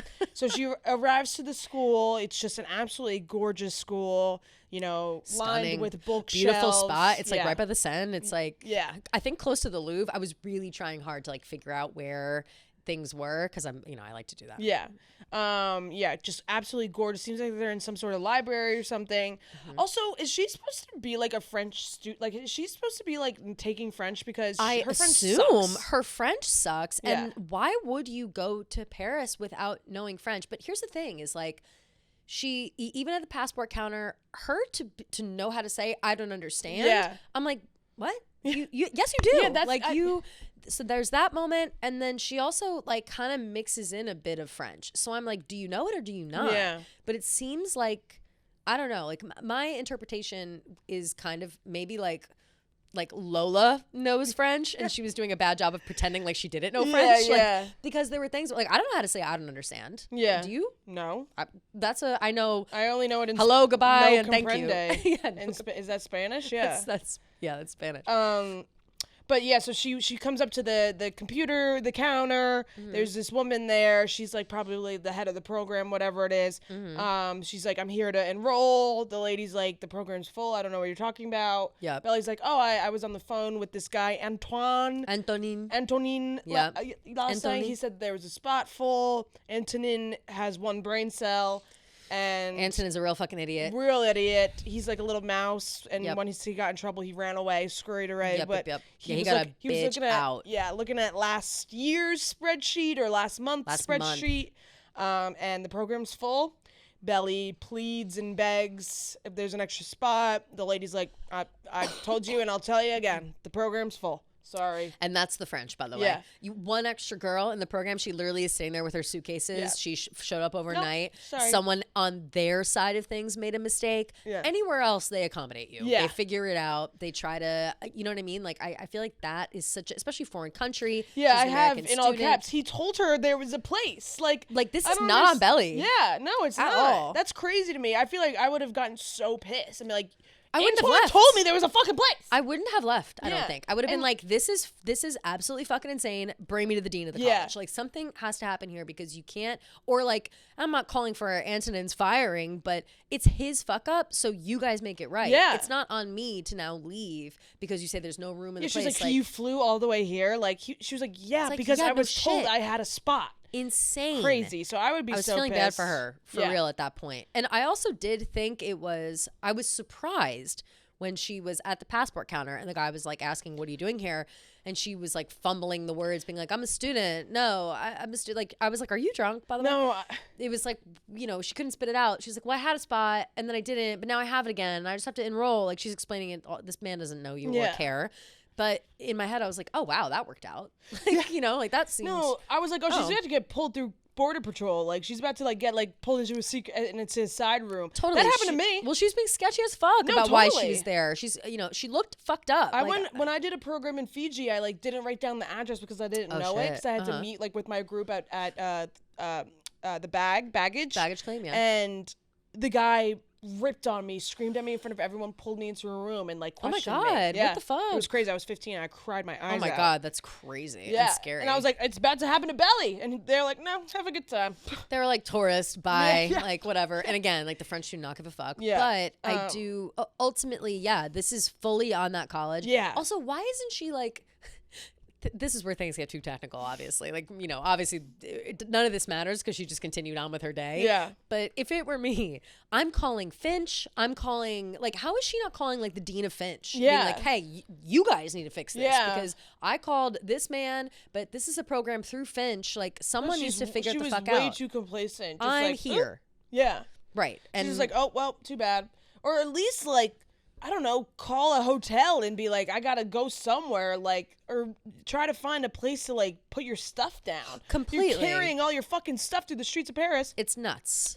So after she gets told that she can't enroll in the program, she's crying. I also said, fire Antonin. So I take back. I am calling for his job. Fire him. Like, no, fire him. Sorry. Like, No, that's crazy. This girl flew all the way here, and now you're telling her to get the fuck out, get the step in. And then you're gonna be like, oh, oopsie, and then, like, run away. It's insane. Little baby. Okay. It's insane. And then, so Belly is crying through the streets of Paris. Mm-hmm. Who among us? Yeah, who hasn't? She calls Laurel. Laurel is like, what the fuck? And how does Laurel not know where she is? Yeah. She says she's in Paris. Laurel's like, bruh, like, what? What are you talking about? She's like, I did something really stupid, Mom. Yeah, and Laurel's like, come home now. Mm-hmm. You know, I'll buy you the plane ticket. Like, just get home. Like, she goes, use my card. I don't care how much it costs. Yeah. And I was like, okay, so you've had Laurel's card this whole time? Go get a hotel room. Like, what are you doing? And go book yourself a first-class flight home. It's crazy. She tells Laura that she can't come home. Like, her life, she's just like, I can't go home. Like, it's too much. Everyone hates me, blah, blah, blah. Laura's like, no one hates you. And then, like, she's like, no one. And, you know, obviously. She's like, well, Jeremiah's going to be hurting or whatever. You know, who cares? She said, and then that's when Laura's like, use my card, buy a flight home. Belly says, like, okay, I will, blah, blah, but don't tell anyone I'm here. Yeah. Because I'm embarrassed. Right. Which, like, fair. Yeah. Very fair. At this point, I wrote, yeah, girl, just go get a cig and an espresso and just, like, sit at a cafe. Seriously, like, go smoke a cigarette. Enjoy yourself for a sec. And look at the sun and just take a deep breath. Just think about it. Yeah. Yeah. So they hang up the phone. She sees, like, a little outdoor cafe. So she goes and sits over there. We are back to cousins. Jeremiah's awake. Stephen and Taylor are spooning on the couch. Cute. Which is very sweet. In Jeremiah comes into cock block, and he's being hungover and moody and mean per usual. And he wants his phone. Yeah. He gets his phone back, and he sits right in between them, like just trying to get rid of any love in the room. And he's like, oh, she didn't call me, as in Belly didn't call him. He throws his head back. She didn't call. I was like... Drama. I guess I don't know why he expected her to call almost like on the first night after everything went down. He expected her to call. I don't know. I just feel like that's a lot. I don't know. What he thinks. So yeah, Belly didn't call him. Taylor's like, I'm gonna go get you food. He's like, I'm not hungry, but she's like, I'm gonna get you food anyways. And then Jeremiah's like, I'm gonna go back to bed, and they're all like you should. Like, they're kind of like babysitting him, Stephen and Taylor. And he's like, I'm going back to bed. I don't want to go back to the cousin's house because Conrad is there. Mm-hmm. They're like, no, get up, take a shower, get dressed. Let's go get something to eat. Like, he's blah, like, blah. I don't have my clothes. My clothes is at the house. Mm-hmm. So Stephen's like, okay, I'll go get your clothes for you, whatever.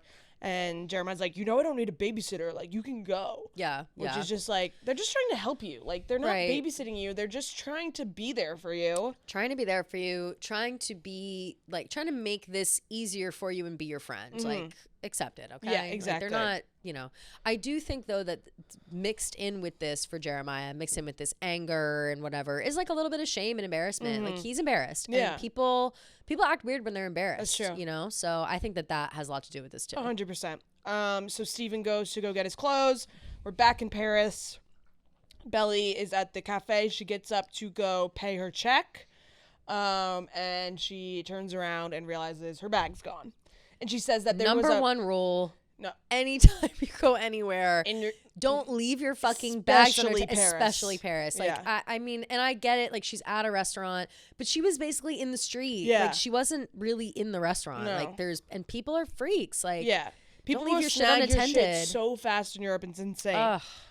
And she's like, there was a priceless ring in the bag. No. Priceless ring. I said a priceless ring. LOL. Belly, get real. No, like, seriously. Are you kidding me? There's also her screaming about there being a priceless ring around. Yeah, maybe don't say that so loudly. I know. I loved that. They really portrayed French people perfectly in this episode. I loved the bartender just being like, wouldn't she be wearing it if it were priceless? I was like, clock her shit, man. Yeah, that Make was her so funny. Hilarious. But thank God she has the air tag. Thank God. So she's tracking the bag. She's running after the bag. We're back at Cousins. Laurel arrives to the hotel. This scene was sad. This was really She sad. knocks on the door to see Jeremiah. Jeremiah immediately opens the door and goes, "What do you want?" and he was being so rude to her, being like, I'm sure you're happy about this. Like, your precious daughter doesn't have to marry me. Like, blah, blah, just taking it out on Laurel. She does not deserve it. This was about to be your future mother-in-law. Yeah. Like, no wonder she didn't want you to get married to him. Yeah, it was a sad conversation because it really was that. It was him like taking his anger out on Laurel, where his anger is directed more like, you know, to himself or towards Belly, to be fair, or Conrad or whatever. Like, Laurel didn't have anything to do with this, and he should know that. And I think that he felt immediately bad because when he slams a door on her, they're fighting, whatever. The conversation was kind of didn't really go anywhere. No, she doesn't really like say. He's just kind of taking it out on her, and she's like, I know, like, you know, she's just trying to be like the mother in the situation. It's like, I know, but like, let's talk about it. Yes, and he just doesn't want to hear it. Slams the door, goes inside, and then he's like hides behind the wall, starts crying. Yeah, you know, you feel bad. I do feel bad. I felt bad for him in that situation, except his cry face. It's so bad. It's so pouty. Constipated. It's just so like. And you could see like the blurry figure of Laurel behind the door. So it was sad, and I feel bad for Jeremiah in that scene. I feel bad for Laurel too.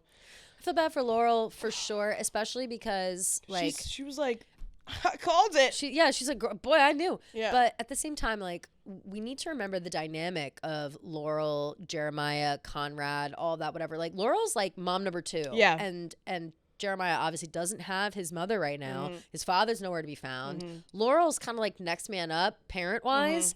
And he's so upset that he's just like pushing her away. Yeah, he hits her with like, you're not my, like, stop trying to be my mom, Laura. Yeah. Which is awful to hear for Laurel. And because I'm sure that she feels this responsibility to, like, look after him too. The same way that Conrad does, the same way that everybody does, like, have this feeling of, like, taking care of Jeremiah or just taking care of those boys in general. But, like, Laurel has that more than anyone else. And it was even, it kind of brings me back to when Belly and Jeremiah were, like, pleading with Laurel to be supportive of the wedding or whatever, and Laurel had to be like real with Jeremiah when he was like, you always wanted me to be in your family or whatever, and she's like, not like this. And like that was, and then she was really upset. She's like, do you think I wanted to say that to Jeremiah? Like, she doesn't want to be this, like, she doesn't want to reject Jeremiah, of course. And I think that it's for him, he feels like Laurel's rejected him, and she's his only other like maternal figure right now. And so I'm sure that is also 100%. You know what I mean? And it's just really sad. Yeah. Back to, quickly, just a thing before we get into the next. I meant to say, sorry, I'm coughing directly. Meant to say about Belly chasing the air tag through the streets. Why didn't she just take a taxi? Like, why didn't she just get in a taxi? You know what I mean? Like, it's like the basic questions, you know? She's running around for like an hour. Like, it was just dumb shit. And again, that is one of those things where, yes, I understand why people are like, what the fuck is this episode? Because there were so many things that Belly could have done that she just like didn't do. And it was just a waste of time watching her run through the streets. So, yeah. So Steven shows up to the cousin's house. He's going to get Jeremiah's stuff. Conrad's walking down the stairs. He has Jeremiah's stuff. Steven's like, oh, perfect timing. Like, I'm going to take it to him, whatever. Steven's like, what are you trying to do? Like, I just don't understand. You're just trying to make everything worse. Like, stop trying to fix every problem in this situation. You're the problem. Right. And I was like, oh, Steven. Yeah, it's like, don't you get it? You're the problem. Yeah. Like, don't, you can't be around him, whatever. And this is the truth. Like, it is, Steven's right. He's saying it in a harsh way. But Conrad can't be the one that's there for Jeremiah right now. And I think we get into that a little bit more later in the episode. Yeah. But he asked Conrad like why he said that to Belly. He's like, I just want to know why. Like what made you want to do that? And Conrad like can't really spit out an answer. So Steven he has no response. Yeah. So Steven says like leave Jeremiah alone, and he leaves, which is sad because again, Steven, I feel like, has maybe always looked up to Conrad a little bit. So for him to be the catalyst in this situation, I think is really disappointing to Steven. He's definitely right. He's right. He's not mad. He's disappointed. Exactly. Like, I think he's been this way. And he doesn't know why. He doesn't know why. To him, it's been 4 years, and all of a sudden, out of the blue, Conrad's just popping out. He doesn't know the full story still. Which, like, someone fill this man I know.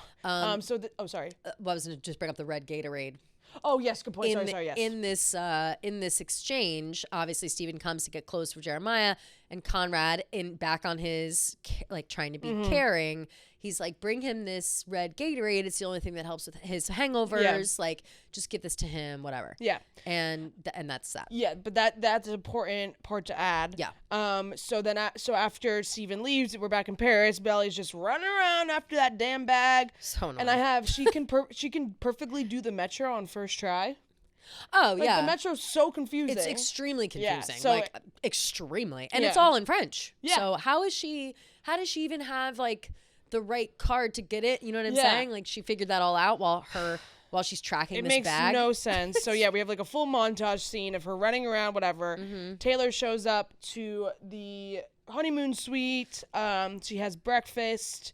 And he's like, she's like, I got you hash browns and eggs, whatever. He's like, oh, you're going to make me throw up. Mm-hmm. And she's like, but I also got you a red Gatorade. And he's like, yeah, like, thank you. And he's like, wait, really? Yeah. And she's like, yeah, but you got to get up to come get it. Yeah. And then he goes, thanks, Steven, for this. Yeah. And she was like, actually, it was Conrad. Mid-sip, he stops drinking the Gatorade and goes, ugh. Yeah, as if, like, someone online was like, someone online was like, just drink the Gatorade. It doesn't have Conrad's cooties on it. Like, what is your problem? He immediately stops drinking the Gatorade. Taylor's like, what can I do for you? Like, how can I help you? And he's like, just tell me the truth. Have you heard from Belly? Taylor says no. Mm-hmm. He's like, I don't know what I'm supposed to do without her. I'm still waiting for her to walk through the door. Sad. Yeah, which is really sad. And he's like, I don't know my life without her. Like, I don't know anything, whatever. And Taylor's like, well, maybe this is kind of for the best then. So, right. She's like, that shouldn't be. She's like, you have a life outside of this. Yeah. And, like, you know, you have to remember that, essentially. Yeah. Like, she, not in so many words, said, like, well, that's codependent. You know? Yeah. Like, she didn't literally say it, but that's what she meant by that. And I think Taylor. That shouldn't be how it is. Yes. And I think she explained that to Belly at the wedding, and now she kind of has to explain it to Jeremiah too. Mm-hmm. And Jeremiah kind of like changes the subject a little bit. He's like, so you and Steven? And she's like, no. And he's like, hope you have better luck than I did. Very pathetic in that moment. So you know what that was giving me though? Who this person I don't think is pathetic, but you know, like Miley Cyrus keeps commenting on everybody saying like, hope you have better luck than I did. Yeah. About everybody, all of her friends getting engaged. Yeah. Same energy, but Miley's funny about it. Yeah. Like, and not pathetic. Yeah, because you know that Miley has good intentions. Jeremiah has bad intentions. He's just being a mopey bitch. Yeah. Yeah. Which she's entitled. Yeah. It's only been one day. True. Mm-hmm. Belly shows up at this sketchy, what I thought was supposed to be like Bergheim type of club in Paris. Mm-hmm. You know, they have the typical two douchebags at the door being like, no password, no entry in French, obviously. In French, refusing to speak English. She clearly can't speak French. And they're in like they're like basically in a back alley. Yeah. Like the equivalent of like, trying to think, like, you know, the ground is gravel and it's like, it almost looks like the back door of like a empty like parking a warehouse lot. Club. Yeah. Like where you see a lot where like a building used to be and then they tear it down and now it's all gravel. Like that's the entrance to this fucking 100%. club. Like it was like like Mirage-esque, whatever. Extremely. Yeah. Yes. So, you know, she obviously doesn't have the password, so she can't get in. I'm like, she's really trying to get into this club with her fucking roller bag suitcase. I was just gonna fucking say the fact that she still has the roller bag, and that alone is like, you can't come in the club because you have a rolling suitcase, a carry-on. Like, who lets you in the club? No, seriously, with a roller carry-on suitcase. Leave that at a hotel or something. I'd be like, are you trying to bomb this place? Like, what do you mean? You can't go into such a good point. You can't go into a club with a rolling suitcase in this giant bags in this day and age, especially in Paris. Yeah, it's crazy. Out of your mind. So she gets denied to get into the club, and now she's kind of walking out. She sees this girl. We find out her name is Gemma. Yeah. This guy's being super creepy towards her, giving her a hard time. So Belly, Mademoiselle. Yeah, he's like, ugh, where are you going? Blah blah blah. And she's like, oh, I'm meeting with my friends, and he's like, I don't see you with any friends. And he's like up on her. Typical. Yeah. So Belly saves her. It is a girl's girl in that moment, and is like, oh girl, like I've been looking for you. Like let's go in, whatever. Proud of Belly for that. Yeah, that was very nice. So the Gemma gets her into the club. They let her in with a rolling suitcase. Shocking. And they're in the club. I literally have, they're in the club. This is so boring. LOL. Yeah, no, for real. It's just like, I don't She did introduce herself as Isabel. So I said, ooh, Isabel in Paris. Isabel. Like, okay. Yeah. And yes, it's boring in the club. She's looking around, whatever. The Gemma brings her upstairs, meets her other friends. And in that moment, Belly sees her bag. And I loved this out of Belly. Well, because when she walks up to the guy, she's like, you have my bag. And he's just kind of staring at her, like, saying nothing. I was like, Belly, fucking take the bag from him. I said, fucking hate the French. Like, he was such a typical douchebag, like, pretending like, what? Yeah. What? And like, then she fucking, does she kick him or does she push him? He turns around and she kicks him. Yeah. She kicks him in the back, like, in her bag. And he, like, falls over, rips it off him. He's freaking the fuck out. He's like, whoa, whoa, whoa. And she's like, he stole my bag. He's like, that's my bag. Yeah. She goes, oh, really? Is this your dress? And she holds up her fucking wedding dress. Yeah, and then, it's crazy. And then he has the audacity to call her psycho. Yeah, he goes psycho, and she's like, "You stole my bag, whatever."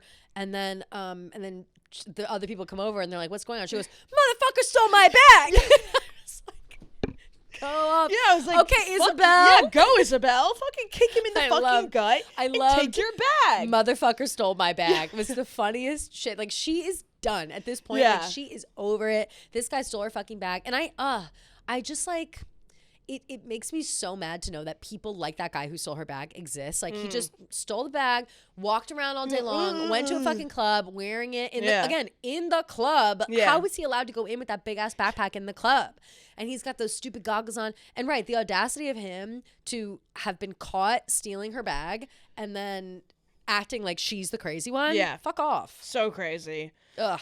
So hate that guy. Hate that guy. I'm glad he got kicked in the back. Me too. Proud of Belly for that. Yep. So then we're back to cousins Steven and Taylor are talking. They're like kind of packing up their stuff, whatever.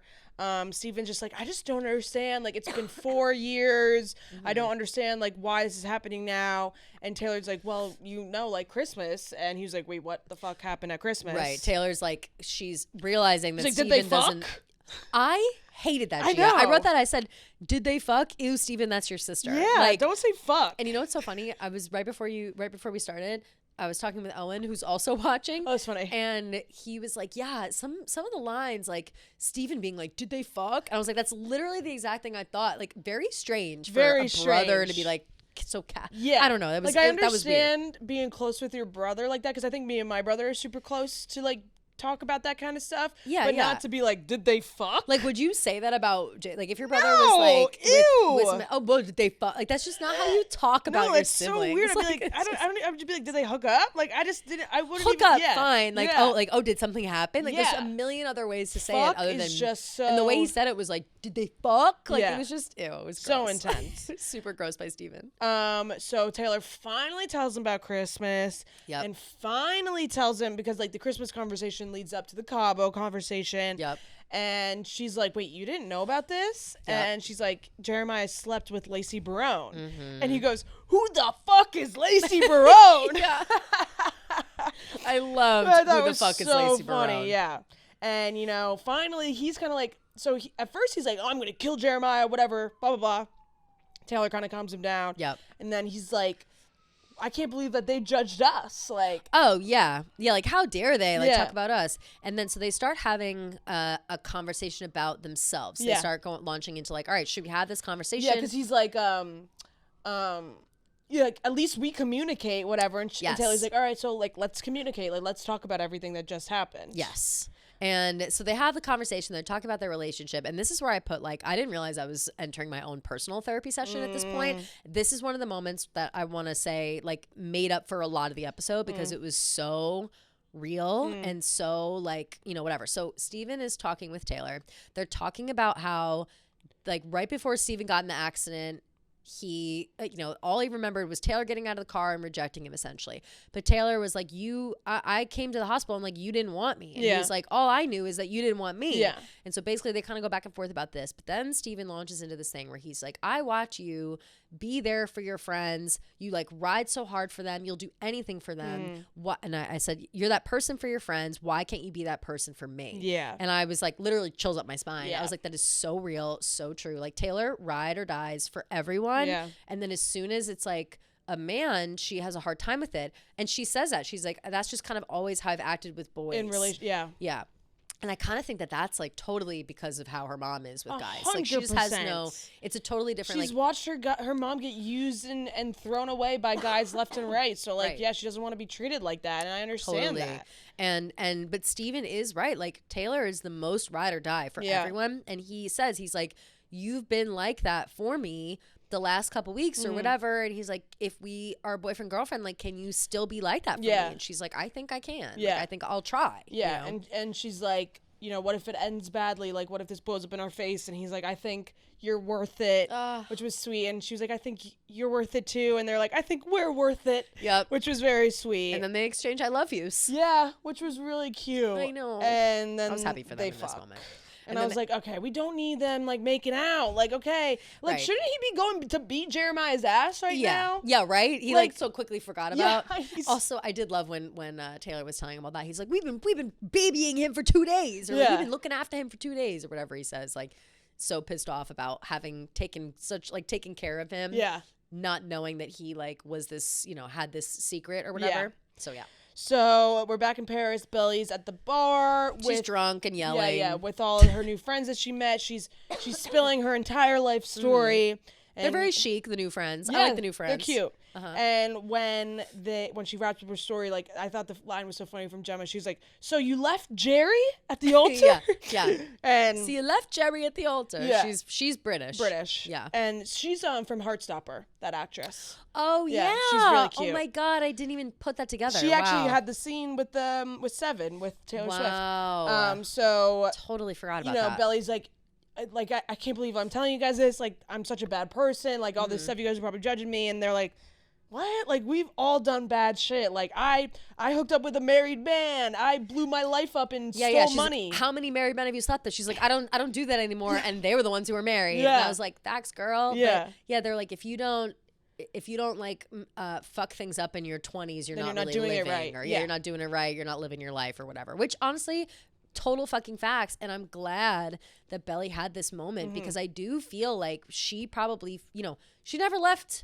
She the farthest she ever went was Finch. You know what I'm saying? Like, cousins every year, Finch for college, only friend is like Jeremiah and Taylor from her hometown, her one roommate. Like, I just feel like she is not experienced life 100% at all. At all. And so just to hear people who like don't really know, like they know her but not really, I think I would think it'd be a weight off your shoulders to be like, yeah, girl, it's not that bad. Yeah. No, like, I think she needed someone to like downplay the situation to put it in perspective. Yeah.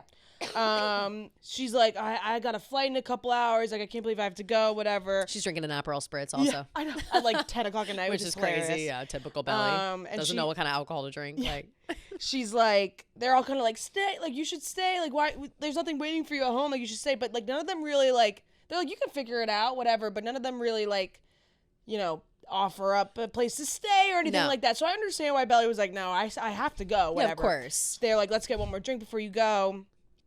And then she's on the bus. She's wearing the ring again. She's sitting on the bus and she calls Jeremiah.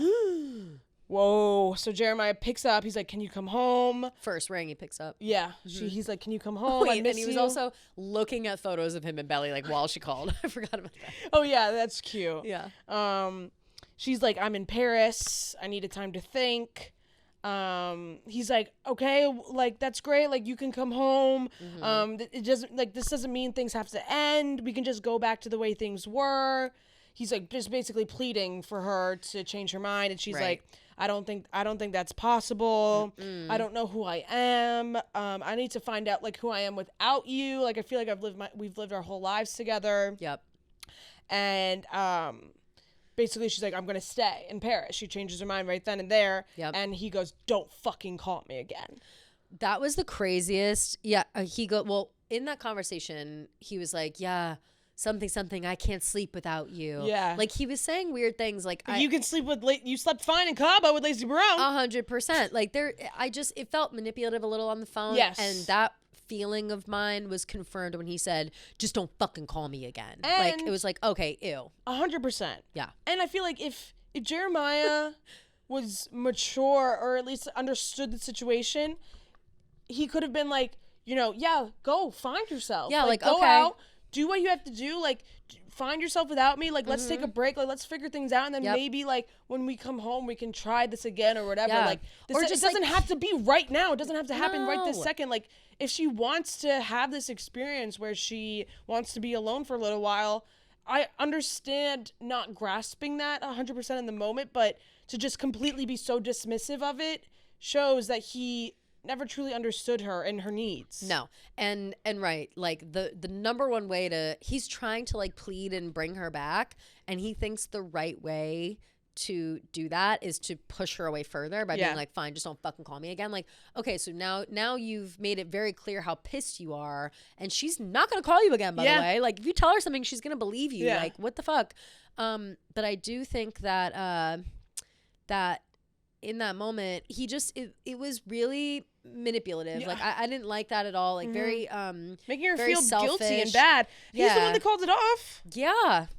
Like, she was, and I understand. I think he did the right thing. Obviously, he did the right thing in calling it off. But then don't like stand by it. Yeah, it's like I don't know.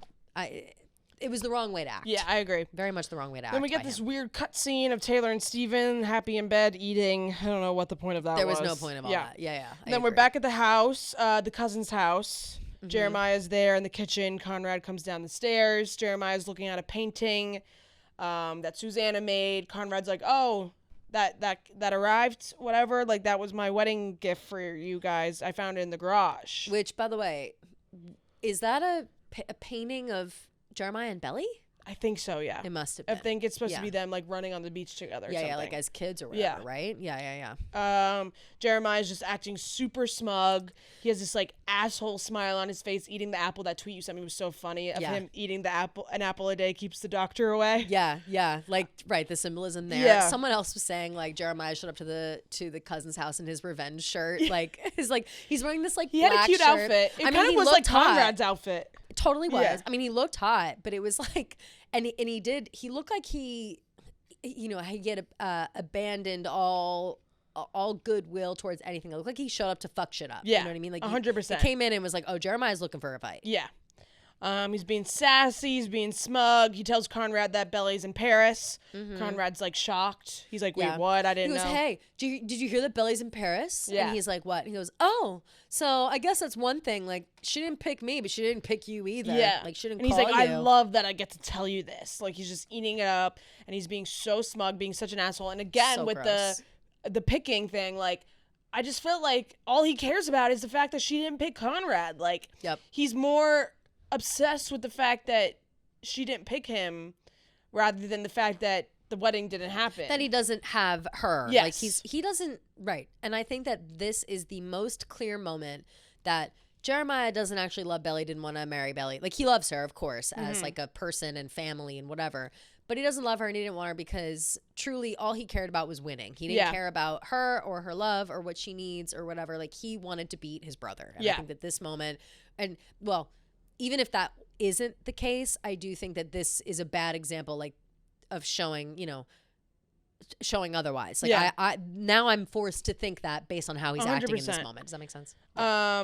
So he's like, so Jeremiah tells him that she's staying in Paris. So he's like, she's staying in Paris, and she didn't choose you, so get the fuck out. He goes, get the fuck out of the house. I said Jeremiah is deranged. Deranged. It's his house too. It's his house too. Yeah. Like, he doesn't have to go anywhere.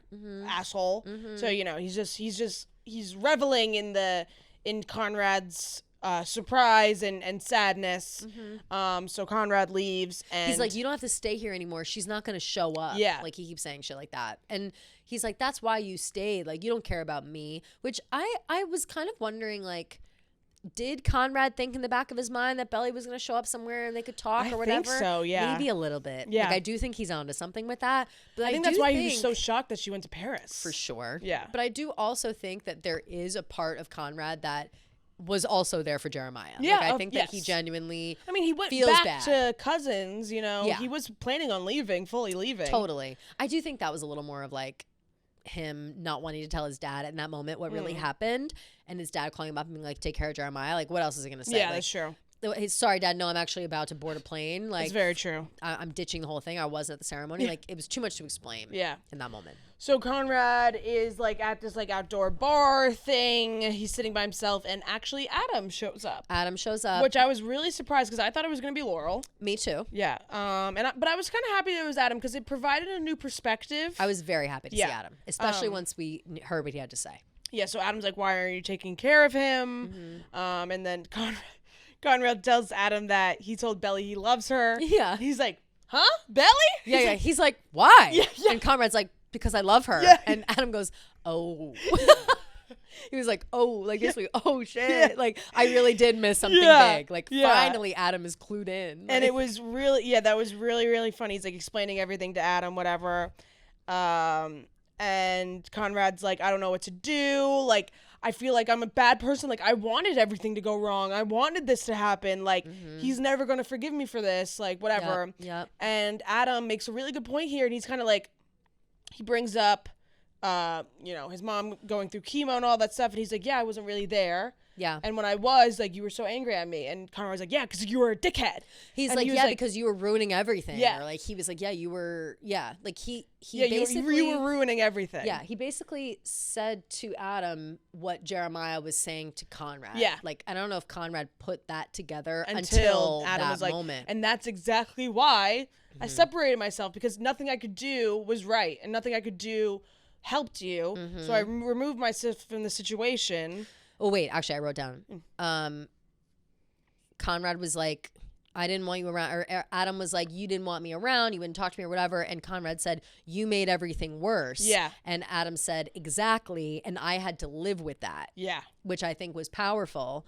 And also for Conrad, because it's like, yeah, you were around and you're making everything worse. And now you have to live with that. Yeah. And in that moment, for the first time in this entire series, I felt for Adam. Yeah. And I was like, you know what? You're right. Because those boys, like, as much as Adam was a workaholic, as much as he, he cheated on Susanna, all these fucked up things, whatever, his sons hated his fucking guts. Like, they did not want him around, and he did have to live with that. He had to live with knowing that his sons wanted nothing to do with him, and that his wife is dead, and like all this shit's going on. And so he explained, he's like, I took myself out of the equation. I gave you guys space because that's what you needed. And I was like, wow, damn. I also think that kind of unfortunately is something in their family that's now trickled down. Like, that shouldn't be the way things are in a family, but that's how they operate. And Adam felt like the only thing he could do was remove himself from the situation and hope for the best and just put time and space between it.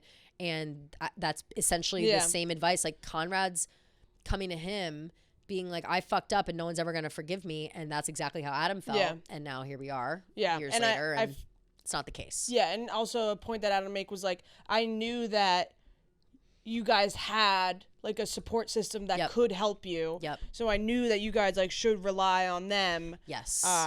And he thought that like the distance was enough, but I think the distance, like made things worse almost, but also made things better. So it's like a complicated situation. I think ultimately it probably made things better, but I do think that it didn't have to be that way. But without Susanna, there is no, because she seemed to be like the nurture. Obviously, she didn't seem to be. She literally was the nurturing one, the one that was like all in her feelings and whatever. And so Adam felt like that was all he knew how to do. And then that's just kind of how Conrad acts too. He's like, they don't want me around, so I'm gonna leave. Like that's just kind of.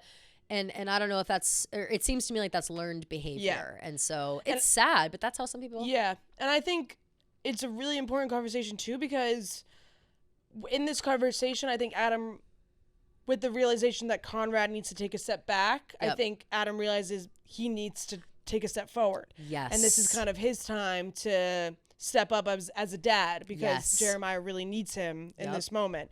And I think like, obviously, Jeremiah, the one thing he wants the most is his dad's love and approval. Mm-hmm. So I did really love that scene between Conrad and Adam. Me too. And then how did it end? Starts playing. So sad. Conrad gets in the car. He gets in like a taxi or something. Don't know where he's going. Yeah, not sure where he's headed. Is he going to the airport? Is he going to the airport? Is he going back to California? Is he going to Paris? Who knows? He's not going to cousin's house. Yeah. But you know who is? Adam. Jeremiah is in the house, cousin's house. Adam comes in. They embrace in a big hug. I was like, damn, Gia, finally. I sobbed my fucking eyes out at this. I couldn't believe. I was like, Jeremiah finally got what he wanted. A hug from his dad. Adam comes in, and maybe it was because of like, Adam was just so good this episode, and self-aware, and I think that we just hadn't seen him like be a human up until this point. And he goes into the house, he sees Jer, and he just goes up to him and just hugs him. Doesn't even say anything. Jeremiah breaks down. He's crying in his arms, and I'm gonna start crying right now. He's like rubbing his back. Like it was such a moment that that Jeremiah needed that more than anything. He needed like the love of a parent, and he hasn't had that since Susanna died. Yeah, like, 100%. And to be honest, neither has Conrad. So I'm sure Conrad needs his own version of that somewhere along the way. But like, I just, in that moment, it's like, Jared just needed his dad. Yeah. And Adam really stepped up in that moment. Finally. And it was nice. Yep. And then the closing scene, Belly's still in Paris with that damn bag and the same damn jeans that she's been wearing. She wore jeans on the plane. Crazy move. Jeans on the plane with a cropped top baby tee. Yeah. Like, I'm wearing a cropped baby tee under the sweatshirt. Yeah. As like you're wearing it as a real shirt. However, so she's still in the jeans walking around Paris. How did she, would she sleep on the bus all night? Like, how did she, it's daytime now. Where is she? Yeah, exactly. Where was she? Yeah. Who knows? And, she's walking. How Did It End is playing. She's looking up at the Notre Dame. And it's being rebuilt because it burned down. Yep. And she's like, rebuilding is always possible. And looking at the church, and the episode ends. Gia, I was so cringe. No. Like, seriously? I was hook, line, and sinker. I went, oh my God, the parallels. Like, I loved it. I loved it. I'm dead. I was like, Jenny Han is a genius. I was like, seriously, we're looking at the fucking Notre Dame being like, rebuilding is possible. I literally. And also, by the way, the Notre Dame hasn't been rebuilt. It's like still in the process of being rebuilt for the past like 10 years. Yes, it's still being rebuilt. Yeah. Well, no, it's only been a couple years. When did it burn down? It burned down 5 years ago? I don't even think that long ago. It might have been like 3. When did it was pretty recent? And they're doing a pretty good job with the rebuilding. In terms of 2019. Oh, damn. That's longer ago than I thought. Yeah. So 6 years ago. Wow. And they're still rebuilding. So I don't know if that metaphor works. Yeah, they're still going. And they've been, But I do, I love a little parallel like that. No, of course. I was already crying because the Adam thing and How Did It End was still playing. Of course. Like she caught me right at the right moment. Yeah. And I literally, I was like, bravo. Like I can't, but yes. And in my head, I was like, people don't even know about the Notre Dame. Like, I was like, this is only people who are paying attention are going to see the parallels here. It's very funny. It was literally the most obvious metaphor of all time. I do think that in general, this feeling that Belly has, she smiles. She smiles at the end of the episode. She's feeling optimistic. I'm curious as to what she's going to do. Is she going to get a job and stay in an apartment? I guess drop out of school. She'll have to get some sort. Maybe she can do her classes online. Well, Laurel already said that. Which is it that fucking easy to just do your classes online? I guess post COVID, it's nobody cares. It's so easy to do your classes online. Now. That was not a. I was no. You couldn't do that when I was in college. It was a post COVID thing, 100%. Totally. I had to do all my classes in person, when I started school and stuff. You couldn't. Were you in school for COVID? Yeah. I was a junior. Oh my God. Yeah. I missed my whole junior year. I know. Literally. It sucked. I had to graduate outside. Yeah. I had a full mass graduation and everything. Wow. Yeah. That's really intense. So did my brother. Yeah, it's intense. That's crazy. But I still had fun though, so it was nice. Yeah. But Sam said the same. Yeah. But it was weird. Damn. So okay. So the idea of being able to do college online or finish out online or whatever is just not an option. Yeah. When I was in school, so that to me was see. Even Jeremiah, I should have asked this question episodes ago when Jeremiah was like, oh yeah, I'm going to finish out my last couple credits online while I have this job with my dad or whatever. I was like, oh, it's that fucking easy. Yeah. I don't know. I feel like you had to bend over backwards to you couldn't, you drop out of school. If you couldn't come to school, you drop out of school. Yeah. Nobody could do that. I know. It's kind of bullshit. You pay all this tuition just to take online classes. That's fucking nuts. Yeah. But so, I mean, if Belly can do that for Finch, why wouldn't you? Yeah, 100%. So her new French friends are right. Figure it out. Yeah. What I'm hoping is she either became roommates with one of the girls. Maybe one of the girls had an open spot or something. Probably Gemma. I foresee her moving in with Gemma. Yeah. I think I saw in a preview, or maybe I'm getting confused with the Amanda Knox.